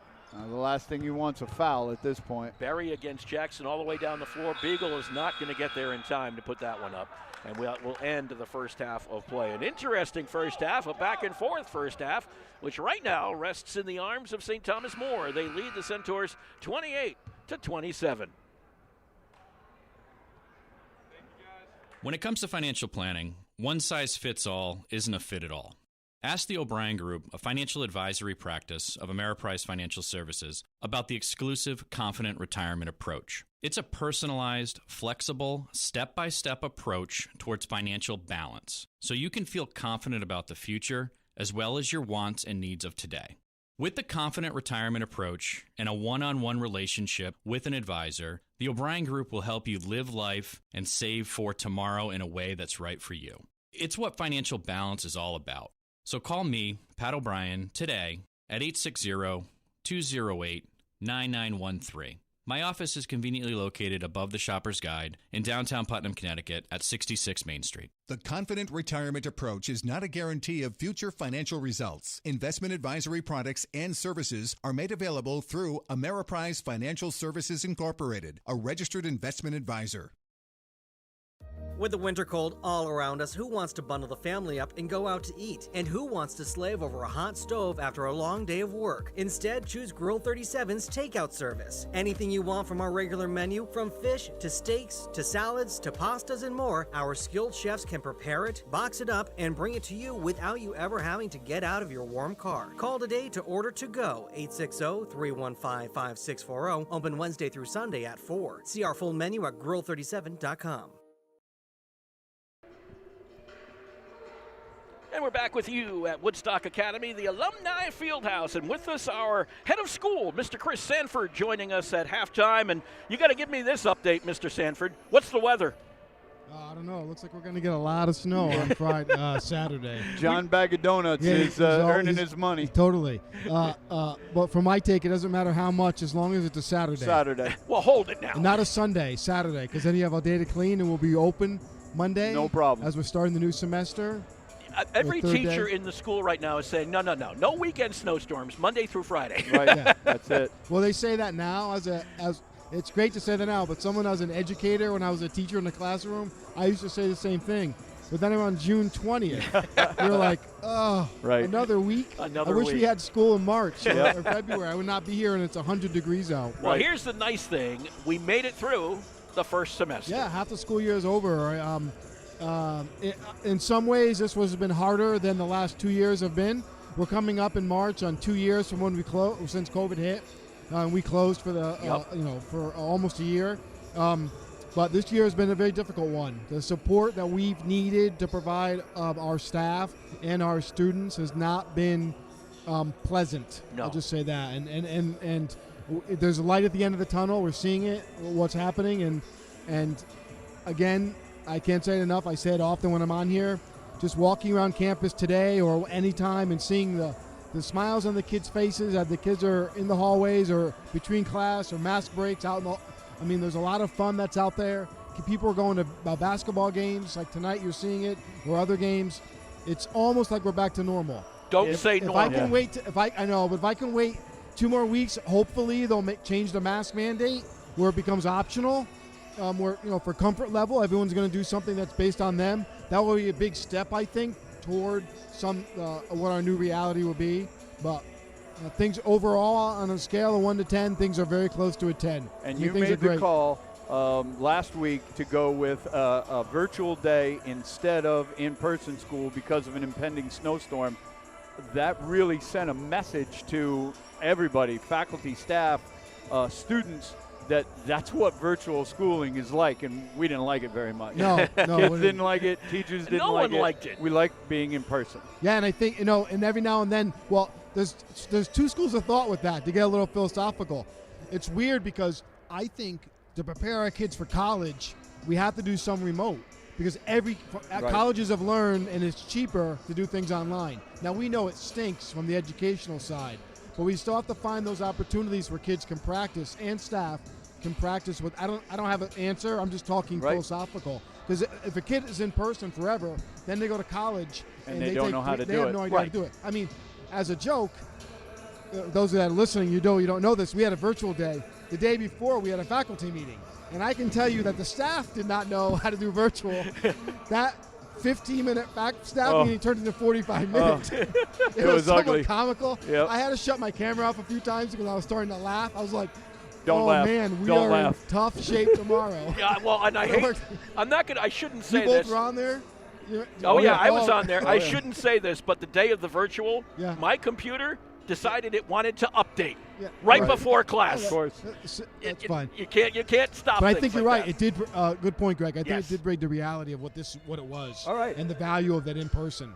But at the same time, if we didn't do that, we'd have to move the semester. We had a half day. It was like, just do the virtual and get out of the way. It was very smart to do. One thing that is going to take place starting tomorrow is the Academy building. It gets closed. Academy, Greg's home for the last many years. 18 years. You've So now uprooted the closed. man. And there's a negative side and a massive inconvenience for 2 years. There is no doubt about it. But on what that building will be, and Greg was in the video that we created, and he's been interviewed for that.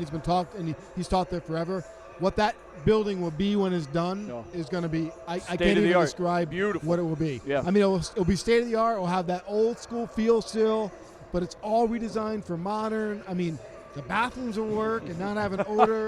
The hallways will be brighter. I mean, it will be unbelievable. Yeah. It's going to be awesome. An iconic building that will have an iconic new refinish. Yeah. How The does Model that sound? UN program will have a space that's been struggling for years. We made a lot of changes to this gym, for our academic teams, or athletic teams. We have a lot of academic teams. I mean, the science lab got all new science spaces for their team, so we got to do something for, this will help the Model UN program significantly. And what the Model UN team brings to this school, I mean, 3-time national champion, 3 times. What Sarah Zizik does with that team is amazing. Incredible. And what I like about it, Sarah does a great job with it, and the kids do great. Every time she sends out an email of similar to what Mark sends out, the athletic successes, she'll send them out. Often it's always different kids. Right. So it's not the same 5 that are. Right. Like, every time you do it, someone different. I'm like, wow, that kid got best delegate. That's pretty awesome. Right. And knowing who that kid is or seeing him on campus. But they too, their whole program changed. That was all online and virtual. Now they're going back to being in-person yes, competition, really which is kind of cool. We do have to take a break here. We We do. have to do some halftime stats, and when we come back, Mr. Sanford, thank you very much for No, joining thanks for us. calling me over. I was just fun. holding the pole up over there. So. Holding up the pole. You did it very well. Nice Chris job, Sanford, boss. our head of school here at Woodstock Academy, back with more from the Alumni Fieldhouse in just a moment.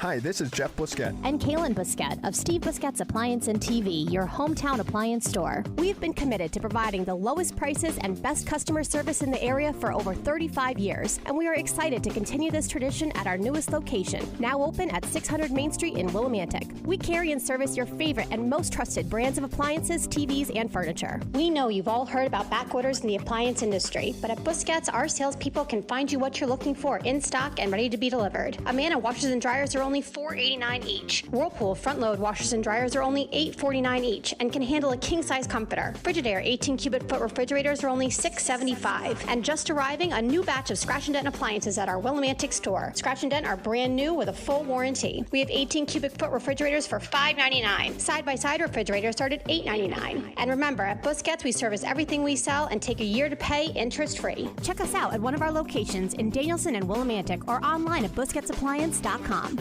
Pay more, what for?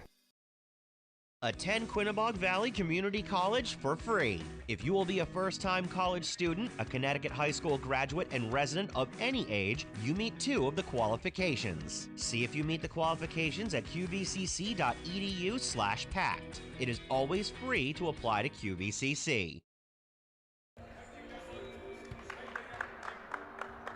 All right, welcome back to the Alumni Fieldhouse for the second half of this game.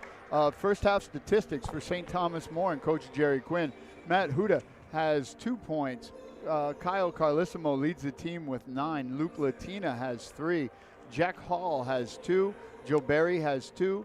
ZZ Blades has 2. And John Beagle has 8. 28 points for Coach Quinn's Chancellors. For Woodstock Academy Gold and Coach Jock Rivera, Corey Jones has 6. Diavion Famakinde has 6. Promise Opurum with 4. Trayvon Jackson with 1. Jameen Charles with 6. Dominic Strother with 2. And J.P. Petrie with 2. 27. 27 points for Woodstock. 29 for St. Thomas More.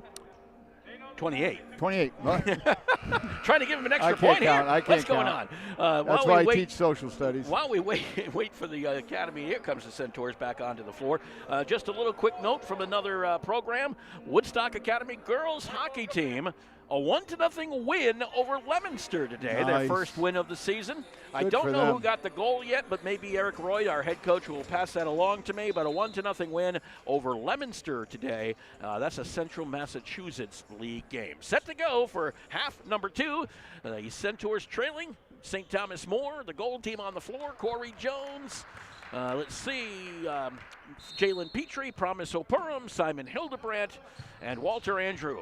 Basically the starting lineup out there for the Centaurs. Beagle with the basketball for St. Thomas More. Goes over to Hall. Here's Carlissimo. Blades is out there, and Barry is out there for the Chancellors. This is Barry. Got it right by Hildebrandt. Gave it up to a wide-open Hall from 3, and he hit it home. You can't leave him that open. No. Jack and that Hall with a happened three-pointer. because Simon Hildebrand went for the steal, but it left an opening. 31-27 in favor of St. Thomas More. Inside, Hildebrandt gets the 2. Nice pass. Pass came in from, I think wasn't it Andrew who came in with that one? Yes, it was. Walter Andrew got that one into Hildebrandt. Here is Blades. Carlissimo stolen away by, you're right, Opurum. Here's Corey Jones. Over to Jalen Petrie. Hildebrandt over in the right corner against Blades. Down low. Oh, what a Give it pass. from Andrew to Opurum along the baseline. 2 nice passes from Andrew.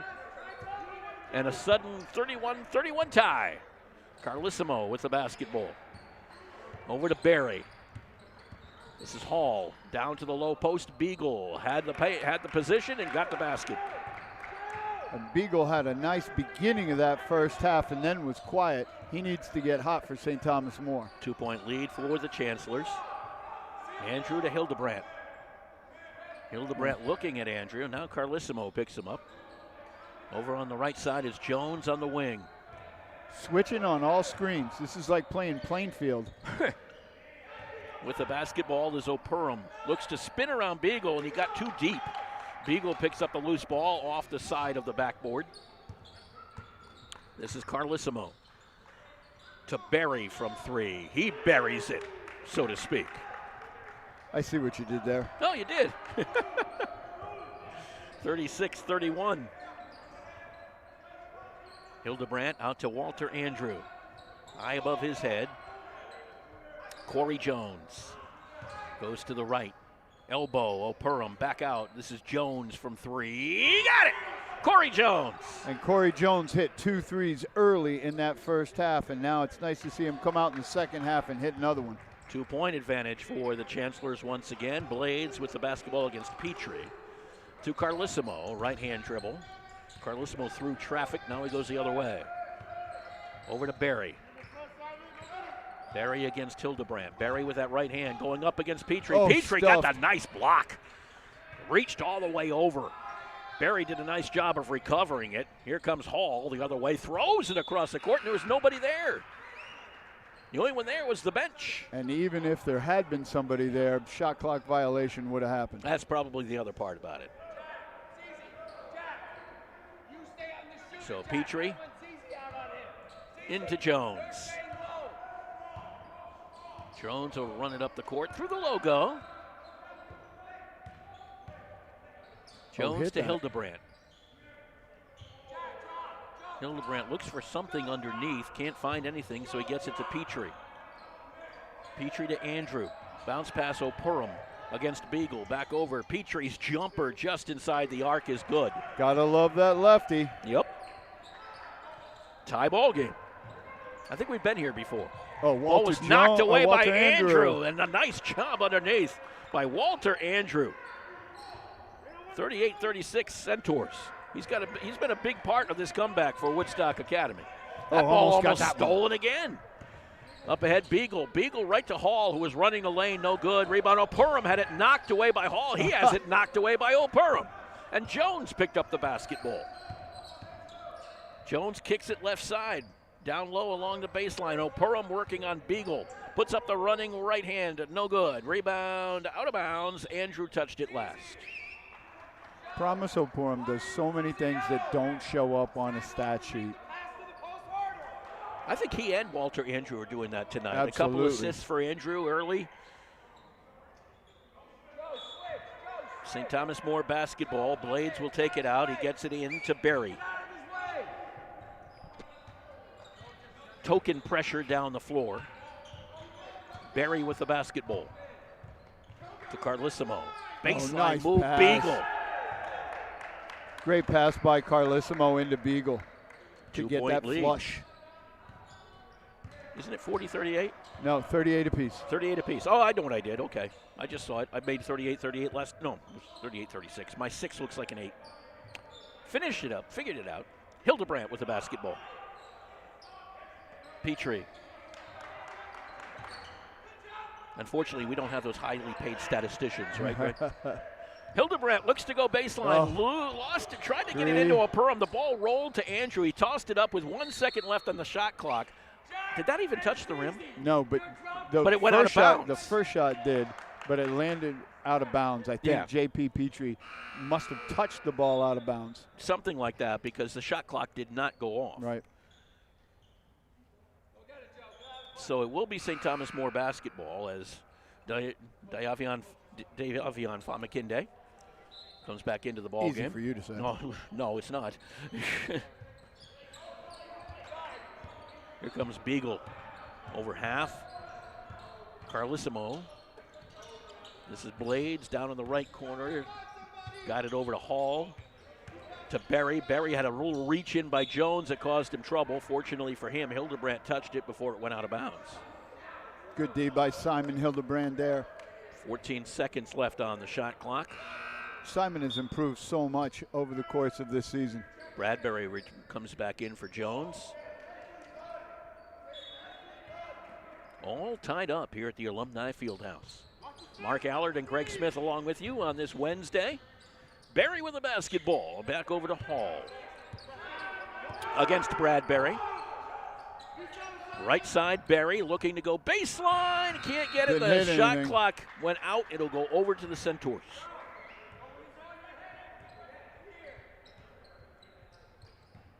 You know, Joe Berry tried to go underneath and use the basket as protection for his shot, and it was just a little too late. Yep, and a little too long. Did not hit the rim. Bradbury with the basketball. Walter Andrew almost lost that one. Gets it back. Over to Famakinde. Charles trying to back in. Charles had a good first half. Bradbury. Denied by Carlissimo. Jumps over Carlissimo and puts down the three. Bradbury picks a beautiful time for his first bucket of the night. 3-point lead for the Centaurs. Just when you thought Carlissimo had him where he wanted him, Bradbury had Carlissimo where he wanted him. Yep. Blades to Beagle. Berry. And a call against St. Thomas More. That'll be Beagle. That's his second. Teams first. Not a whole lot of fouls called in this game. I think it was 25, but don't quote me. 25. 25, Beagle. yeah. Beagle was his second. I was pretty sure of that. So Bradbury and Ty Trail now in the backcourt for the Centaurs. Famakinde, Charles, and Andrew, the other three on the floor for the Navy and Gold. Trail. Here's Famakinde to Bradbury. Trying to drive the lane, stops, pops, a little short. Charles could not pull in the loose ball. Houday on the rebound. Quick outlet, found Berry running. And Berry, what a nice recovery by Jalen Bradbury. Knocked it out of bounds. Yeah, we'll go back over to St. Thomas More, but he stopped a sure two-pointer. And Jerry Quinn is absolutely apoplectic that he didn't get a foul called on that. Let me look that up, but I think I know what it means. That was a good one. It was very nice. I dipped into my SAT words right there. What, you go online? No, I didn't have to. I had that one at my display. I pulled it out. Well, SATs are now online. That's what I was basically saying. Beagle goes over to Houday. Houday back nice to pass. Beagle, and Beagle can't convert, but he gets the ball back up. No call on Charles reaching, and a foul call now. That is a call. Okay. Famakinde, I believe. Yeah, from the front side. It is Famakinde. His second. That was a crowd of people around Beagle. Yeah. But a great inlet pass. I'm still marveling over that Bradbury recovery, to be Yeah. absolutely honest. That was great to get him on Berry. Berry, speaking of the man, to Carlissimo. Andrews on him. Cross court to Houday against Bradbury. In the logo. Goes to the right. Bounce pass down low. Iannello came across and got it. Great backdoor cut. 41-40. Bradbury will bring it down to Ty Trail. He's been kind of quiet tonight. Famakinde with the basketball. Famakinde over to Bradbury. Bounce pass to Charles inside. Beagle gave him some room. Charles ran into him, and guess what? Charles is going to pick that one up. And it was. That's two on Jameen Charles. He did have to. He had some space to work with, and he just decided to make it a little bit more. Well, you're backing in. Yeah. And Beagle did a nice job in making sure that there was enough space in there, and he allowed Jameen to overextend, hit him, and drew the charge. 1 point lead for the Centaurs. Chancellor's basketball. Iannello to Berry. Berry through the arms of Carlissimo and out of bounds. Back over to Woodstock. Nice job by Andrew against Walter Carlissimo. Andrew Jr. with a great defense. He's been everywhere. Timeout. 30-second timeout. We'll take a timeout as well with the score. Woodstock Academy 41 and St. Thomas More 40. I have been doing theater and acting since I was 8 years old. I absolutely love it. Coming here was one of the best decisions I've ever made, if not the best. The school has been so supportive. I am so unbelievably grateful. It's amazing to be in an environment where people want you to succeed and want you to do well. My name is Maggie McLaughlin. I'm a junior from Woodstock, and I am Woodstock Academy. For more information on where you can spend your next 4 years, please visit woodstockacademy.org/future centaurs. I love when we run these commercials about, we're here for athletics, and that's a beautiful thing, and I love it. But our actors, our musicians, our artists, pep band. Oh my goodness, they're just. When you come to Woodstock Academy, you can be anything you want to be. You get the full experience, as the saying goes. Kenila Hotchard, by the way, scored for the girls hockey team on an assist from Bryn Miller and Macy Karate. Maya Dang, 38 saves today. Oh, Ty Trail drives in and puts it home on the finger roll. You were saying he'd been a little quiet. Let's see Ty Trail. 43-40 in favor of the Centaurs. That ball taken away by who else? Walter Andrew. Bounce pass to Trail, and he gets another finger roll. Quickly done, and all of a sudden Ty Trail lighting them up. 5-point lead for Woodstock Academy.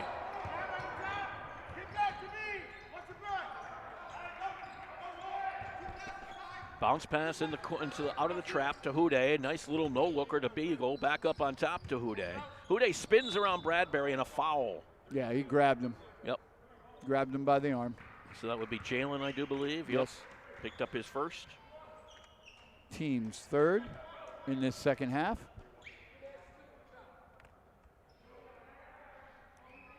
And ball out underneath for the Chancellors. Carlissimo gets it into Houday. Down low is Barry against Trail. Barry put it a little too hard. Beagle fought for the rebound, tipped it up in the air and got it back. Beagle working against Charles. Beagle drives in on Charles this time. Turns it to the right and puts it up, and it's no good, but a tip is up by Barry. Barry just knifed in with a beautiful tip. 45-42 Centaurs. That's something you don't teach. That is a hustle play. Famakinde looks at Ty Trail. Famakinde dribbles to his left. What's the turnaround? No good, but a follow by Jameen Charles. Beagle just mistimed his jump, and Jameen Charles took advantage. 47-42. Trap on Houday. Gets it out to Carlissimo. 1 second left to get it over, and they do it. Beagle called the timeout, is what they were saying, just as they got it over the timeline. They might have made it, but they called the timeout. 47-42, Woodstock Academy in the lead over St. Thomas More. When it comes to financial planning, one size fits all isn't a fit at all. Ask the O'Brien Group, a financial advisory practice of Ameriprise Financial Services, about the exclusive Confident Retirement Approach. It's a personalized, flexible, step-by-step approach towards financial balance, so you can feel confident about the future as well as your wants and needs of today.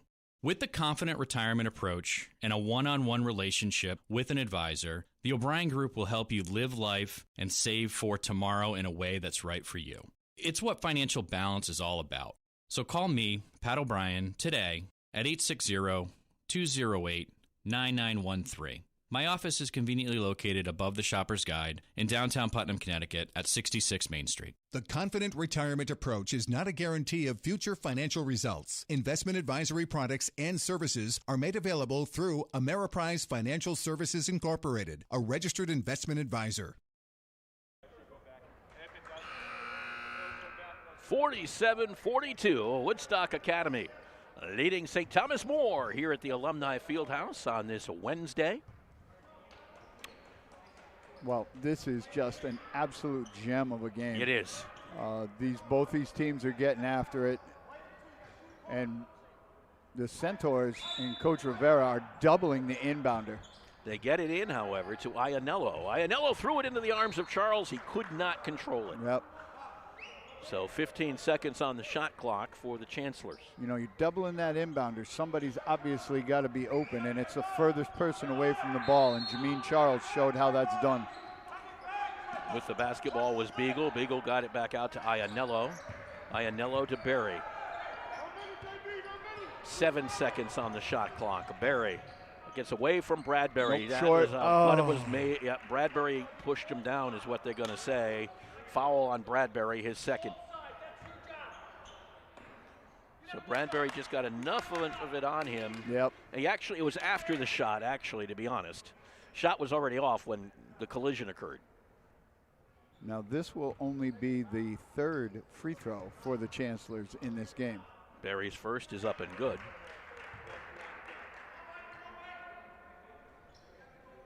Not a lot of fouls. There's just been one called on St. Thomas More and 4 called on Woodstock Academy in the half. And we're halfway through it. Barry hits the second. 47-44, back to a one-possession game for the Centaurs. Here comes Jalen Bradbury running through traffic and put it up and home. Jalen Bradbury was upset about that foul called on him, said, I'm just going to take this into my own hands. Get my own 2 points back. Barry with the basketball.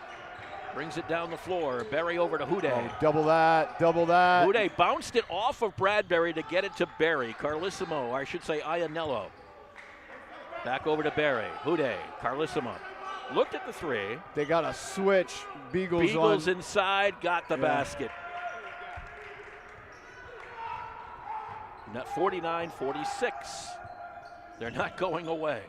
Bradbury right off of Carlissimo. I think he thought that Famakinde was going to move. Carlissimo to the hoop, the basket and the foul on Bradbury. His third. Yeah, in a very short period of time.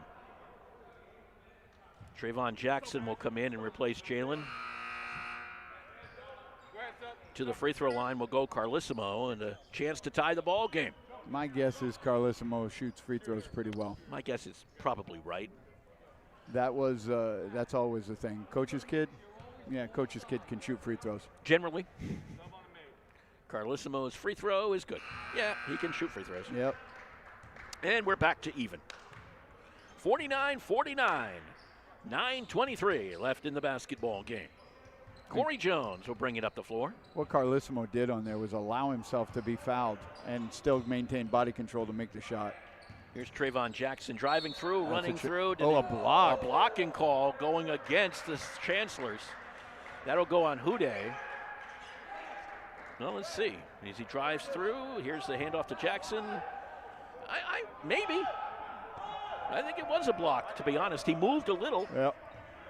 And that's how it got on Houday. For a referee, that's foul. the hardest call to make. The block charge. Block charge.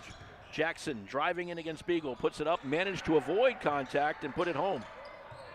That's a first basket for Trayvon since very early in the first half. 2-point lead for the Centaurs. Here's Iannello to Houday. Houday down the floor, down that left sideline. Over to Beagle on the baseline. Got trail in the air, but then he missed the shot. And what do we got? We got a foul. We got a foul is what we're looking at. And I think they called a goaltending. Did they call goaltending on trail? I think so. 2 points. So Beagle gets the 2. Yep. On the goaltend. And a 51-51 game. All tied up. Corey Jones will bring it down the floor. I'd need to see that again. Yeah, that one was tough. Can't say, I didn't even look at that one as a goaltend. Famakinde spun around. The foul is going to be on number 4, Latina, his first. Team's third in the half. And it will be Woodstock Academy basketball. Latina just got right into the way of Famakinde. They tied up on their legs. Jackson with the basketball. Left side is trail, baseline runner, that won't fall. Rebound out of bounds. It'll go back over to St. Thomas More. Landed out of bounds. Yep. Dead even on the scoreboard. Pressure being offered by Woodstock Academy just about everywhere. They get the ball into Houday. Houday will run it down the floor against Jones and easily get over half. Puts up the runner against Jones, no good. Beagle on the rebound, back up, and the basket and a foul on Strother. Dominic Strother picked up his first, right? Yes. And that's the 5th on the team. Beagle has been tough down there. Yeah, Beagle does. He's old school center. Yeah. He plays with his back to the basket. He's very old school in the way that he approaches this game.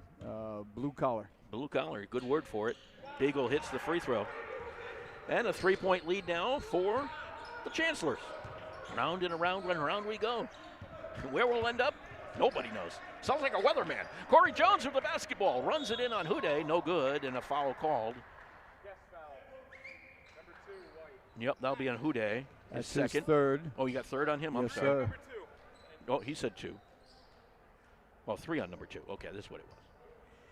So third on Hude. And to the free throw line goes Corey Jones out of Wake. Well, we mentioned he's come out of Wake Forest, and you made a point that I was bad with. Why did I even bring that up? I don't know. Maybe because it's our second. Maybe it's because our second basketball game. No, I knew Wake Forest is in Winston-Salem. Oh, my gosh. Not Wake Forest. No, it's not Wake Forest. They moved the university in 1857. But they didn't change the name. They liked the name so much, right? Both free throws. Still one of my favorite mascots. Oh, yeah. Demon Deacons? Absolutely. 54-53. Whoever thought that one up.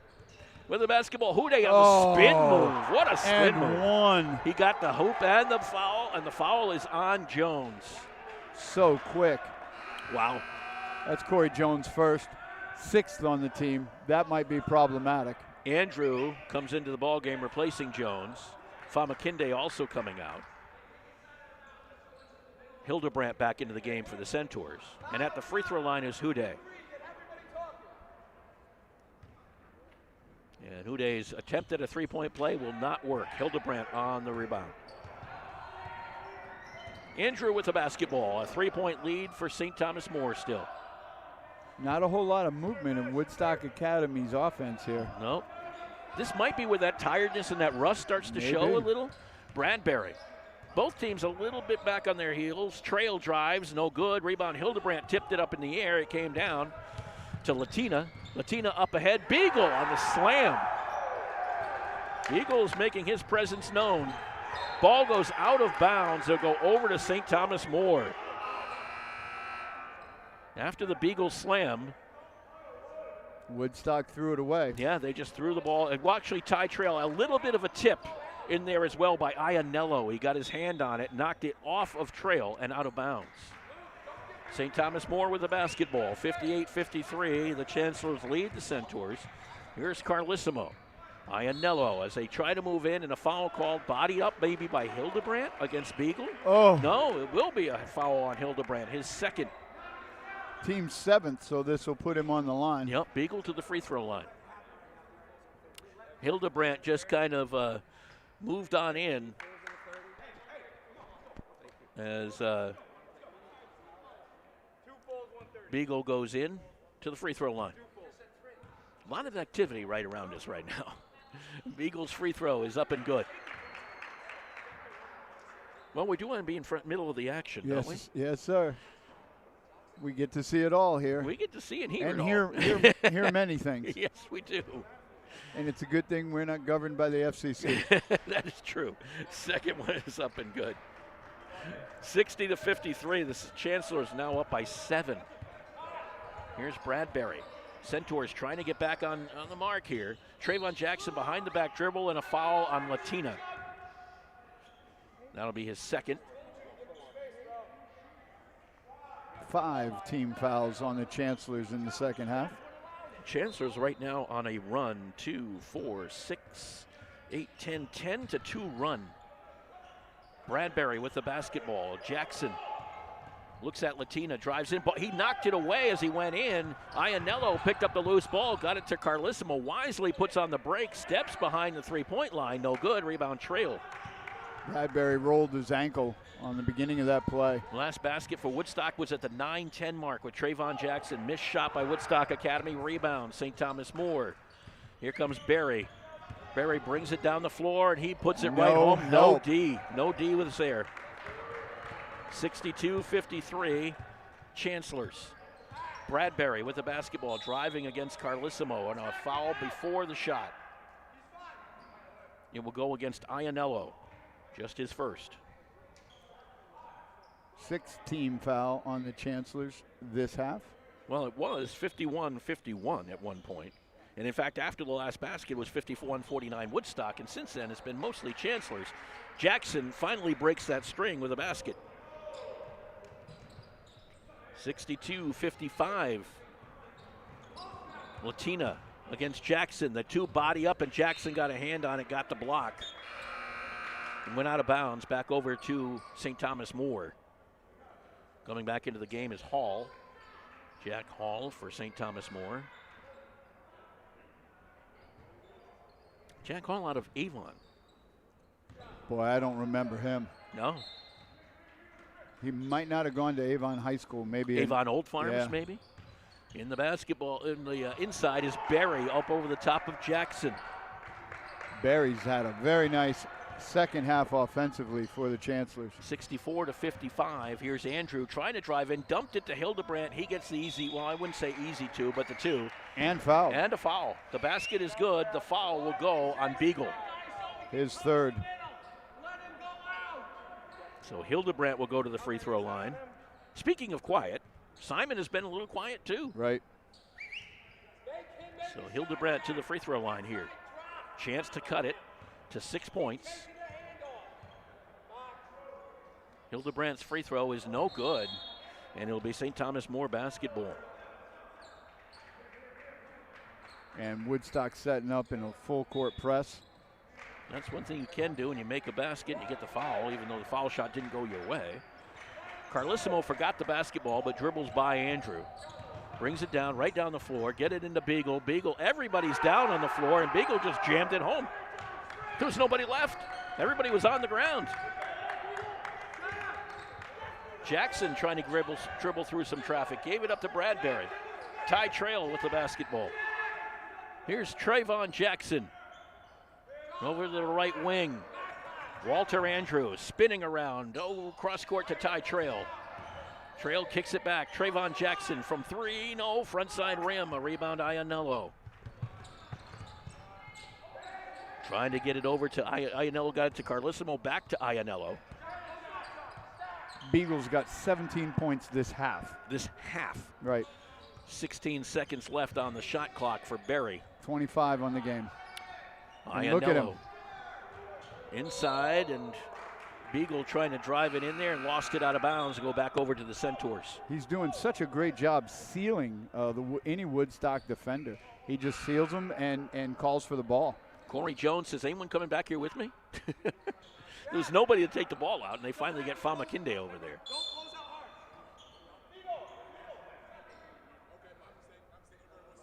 Nine-point lead for the Chancellors with 4:54 to play. Famakinde rolls it into Corey Jones. They'll roll it almost to half court.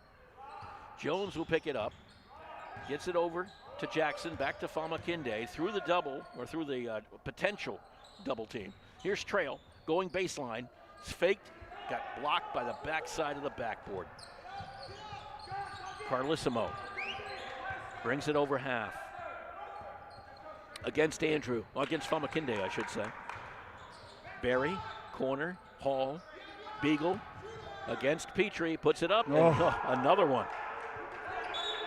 Beagle has been a problem. 68-57 in favor of the Chancellors. Full timeout. We'll take one as well. Centaurs trail by 11.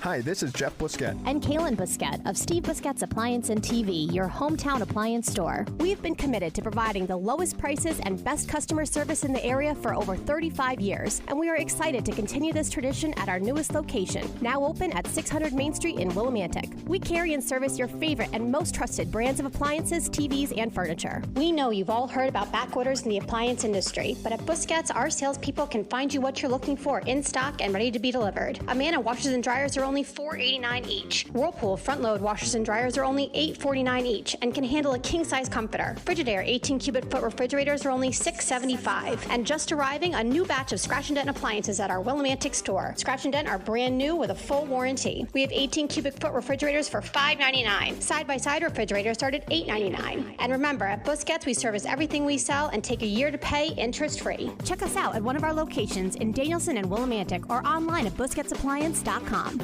Pay more, what for?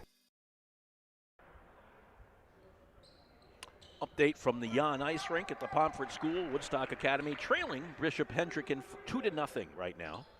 Hendricken, you had to know, was going to be tough. Oh, absolutely. That's a storied hockey program in a storied hockey, athletic program, yeah, I think. in a hockey-rich state. In Rhode Island. Corey Jones will have the basketball. 4:17 left to play. 11-point lead for St. Thomas More. Centaurs have got to get something going here. Jalen Petrie with the basketball. Over to Corey Jones. Jones looking to give it off to Famakinde, then brings it back the other way, then directs Famakinde to the middle, takes the three-pointer and misses. Rebound Petrie could not get high enough. Beagle got a hand on it and tipped it to Berry.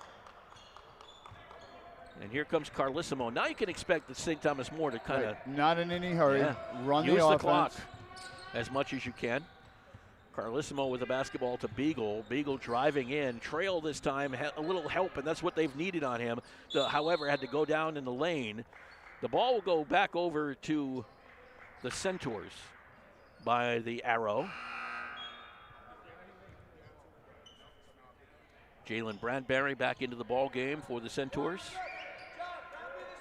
So you got Bradbury in there with Famakinde, Jackson, Petrie, and Trail. 3.5 to play. And Woodstock's got to look for offense Yeah. quickly. They can't run the clock deep.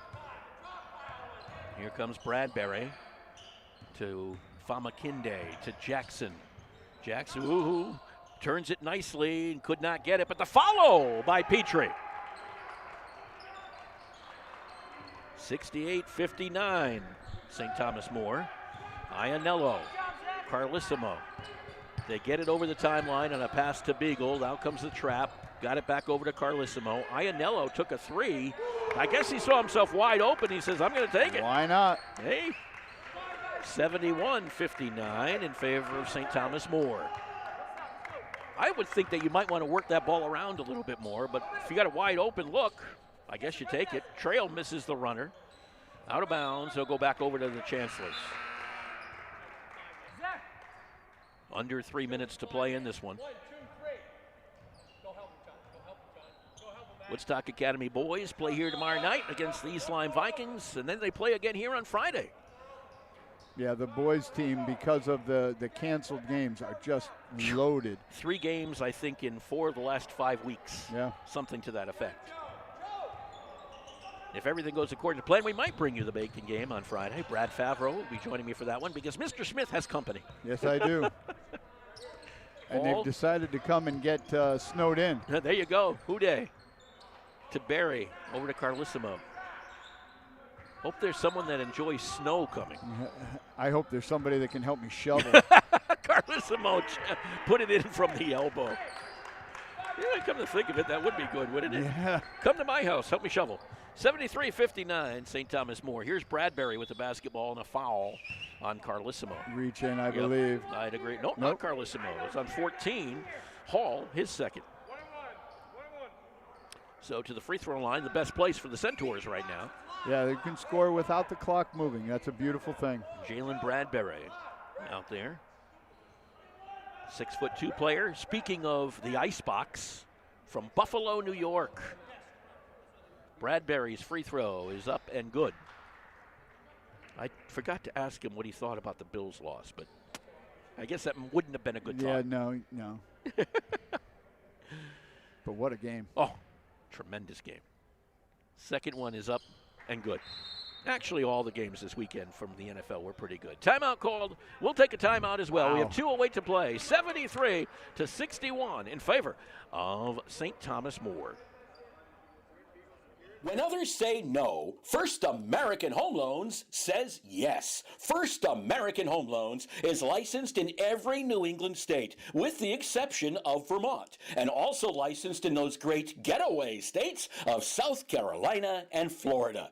First American Home Loans has been helping borrowers for over 30 years, and Keith Wilcox would like to say thank you to all of his past customers, and he's excited to help you, his future customers. Just call or text Keith Wilcox at 860-428-6300. 860-428-6300. That's Keith Wilcox, First American Home Loans. 860-428-6300. And welcome back to the Alumni Fieldhouse on this Wednesday. Unfortunately, Not a great Wednesday right now for the Gold as they trail St. Thomas More by a score of 73-61. Just a little over 2 minutes left to play in this one. Well, that girls' hockey win is lovely. I can't tell you how much I think of Mia Dang, senior Mia Dang, and I'm really looking forward to seeing her getting out on the golf course in the next, hopefully, few weeks. Well, actually, I've been working on that girls' golf schedule, so they have a pretty good schedule. I'm happy to say that. No, they're going to need it. She needs to play everywhere she can with the best competition there is out there. Absolutely. Berry with the basketball. They get it in to Beagle. Goes over to Houdet. Houdet working against Andrew over the timeline. 20 seconds on the shot clock, under 2 minutes to play. With the basketball, Berry against Bradbury, knocked away by Petrie. But the ball was on the ground, and what do we have? Out of bounds. Our ball. Is it Woodstock Academy Woodstock basketball? ball. It is. Right next to the scorer's table. Centaurs will get it back. Famakinde will come over and take it out. And Famakinde gets it into Bradbury. Bradbury from three. No, front side rim, rebound Houdet. Against Trail. Houdet with that right-hand dribble, fending off Trail with the left. Dribbling right in front of us, gives it up to Beagle. Beagle holds it high above his head, says, come on over, Kyle, and he's going to get a foul out front. That foul on Petrie, it was actually down below, apparently. There was some shoving going on. Second one on Jalen. And that'll put Beagle to the line for 2. Maybe it was Petrie in there. Was he in that mix? It was Petrie with the foul. So Beagle to the free throw line. And his first free throw is up and no good. He is mortal. First thing he's missed this half. I know, he's mortal. Not been much. One more attempt for the St. Thomas More Center.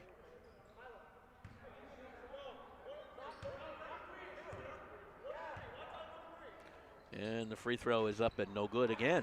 Famakinde on the rebound. Quickly up the floor. Famakinde drives around Beagle. They'll let him go, and he gives him the 2 points.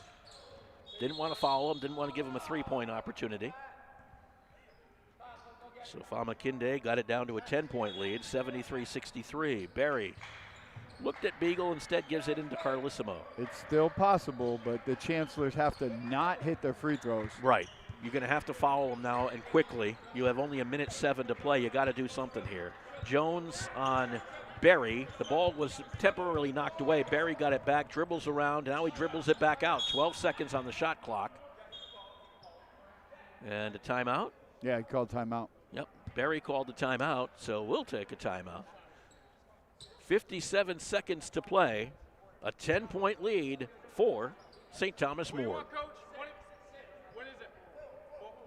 With the winter cold all around us, who wants to bundle the family up and go out to eat? And who wants to slave over a hot stove after a long day of work? Instead, choose Grill 37's takeout service. Anything you want from our regular menu, from fish to steaks to salads to pastas and more, our skilled chefs can prepare it, box it up, and bring it to you without you ever having to get out of your warm car. Call today to order to go, 860-315-5640, open Wednesday through Sunday at 4. See our full menu at grill37.com.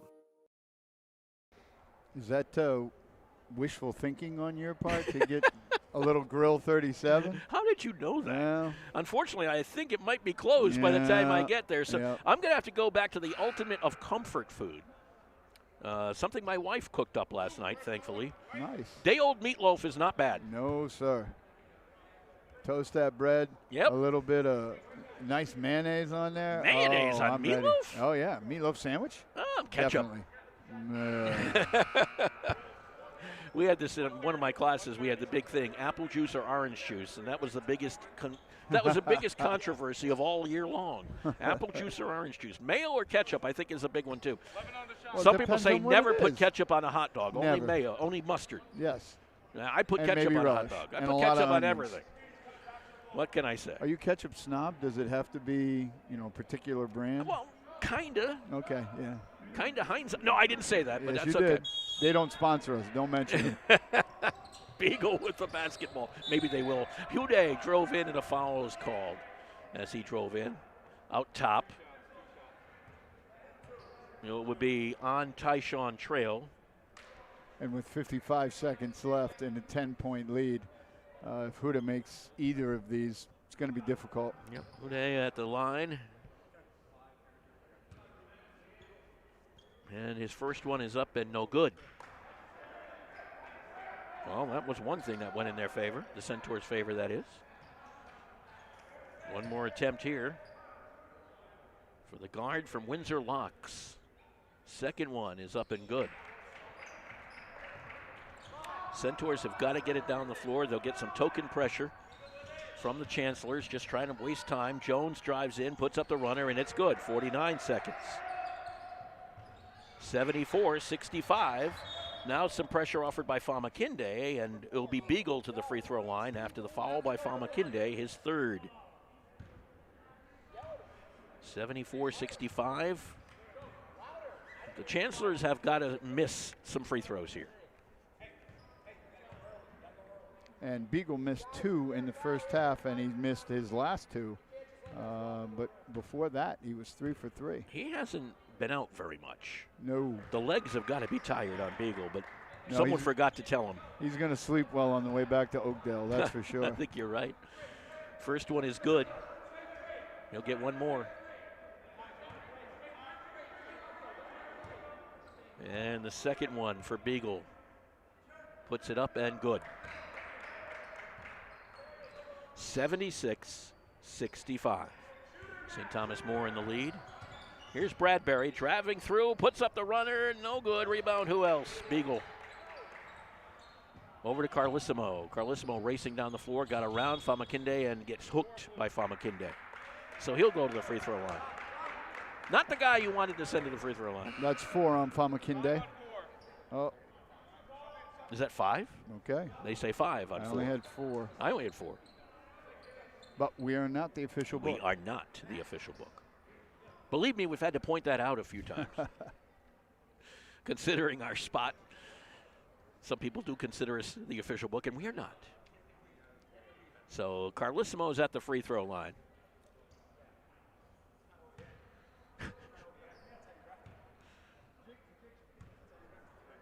Carlissimo free throw is up and good. One more attempt for Carlissimo out of Seattle. Long way from home. Second one's good. Oh, I think he's used to traveling across country I think for things. You might be right. Jones with the basketball to Jackson. Jackson from the inside the arc is no good. Rebound Carlissimo. No one comes around to stop him or foul him, so he brings it down the floor. Shot clock's off. Carlissimo spinning around, and he'll do so on that baseline, on that sideline for a while. Final 17 seconds. With a 13-point lead, this one's pretty much Katie by the door, and it is. As everybody drops their hands and drops the D, final 10 seconds to go. And this will be our final. St. Thomas More will prevail over Woodstock Academy by a score of 78-65 here at the Alumni Fieldhouse. When we return, we'll have some final statistics from Greg Smith in just a moment. Well, here's the good friend. I'll drink to that. Say, Ernie, still fooling around with magic? Oh, yeah. In fact, I've got a great new trick I've been working on. Ernie, not the watch and scarf trick. It's the watch and scarf trick. Now, let me show you. Milk, give me your watch. You're not going to make it disappear, are you? Now, Sylvia, I need to borrow your silk scarf. Be careful with it, Ernie. It's my mother's. No problem. Now, I take Mel's watch, wrap it carefully in Sylvia's scarf, and then set fire to the scarf. Ernie! And poof! Uh-oh. Look at my $2,500 watch. Jeez. My mother's scarf. That's the watch and scarf trick. Let me show you how it's done. Show me. Who's your insurance agent? There's no trick to finding good insurance coverage. Just call Girardi Insurance Services for homeowners and automobile coverage that really covers. Our experience in designing comprehensive protection programs can be tremendously helpful in your planning for the future. You never know what's going to happen next, so know you're ready for whatever happens. When they ask who's your insurance agent, say Girardi Insurance Services, your independent agent. We're the answer. See them online at GirardiInsurance.com.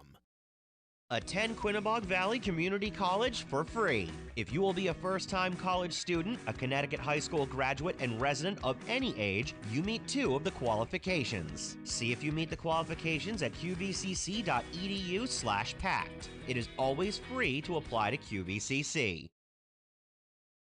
I have been doing theater and acting since I was 8 years old. I absolutely love it. Coming here was one of the best decisions I've ever made, if not the best. The school has been so supportive. I am so unbelievably grateful.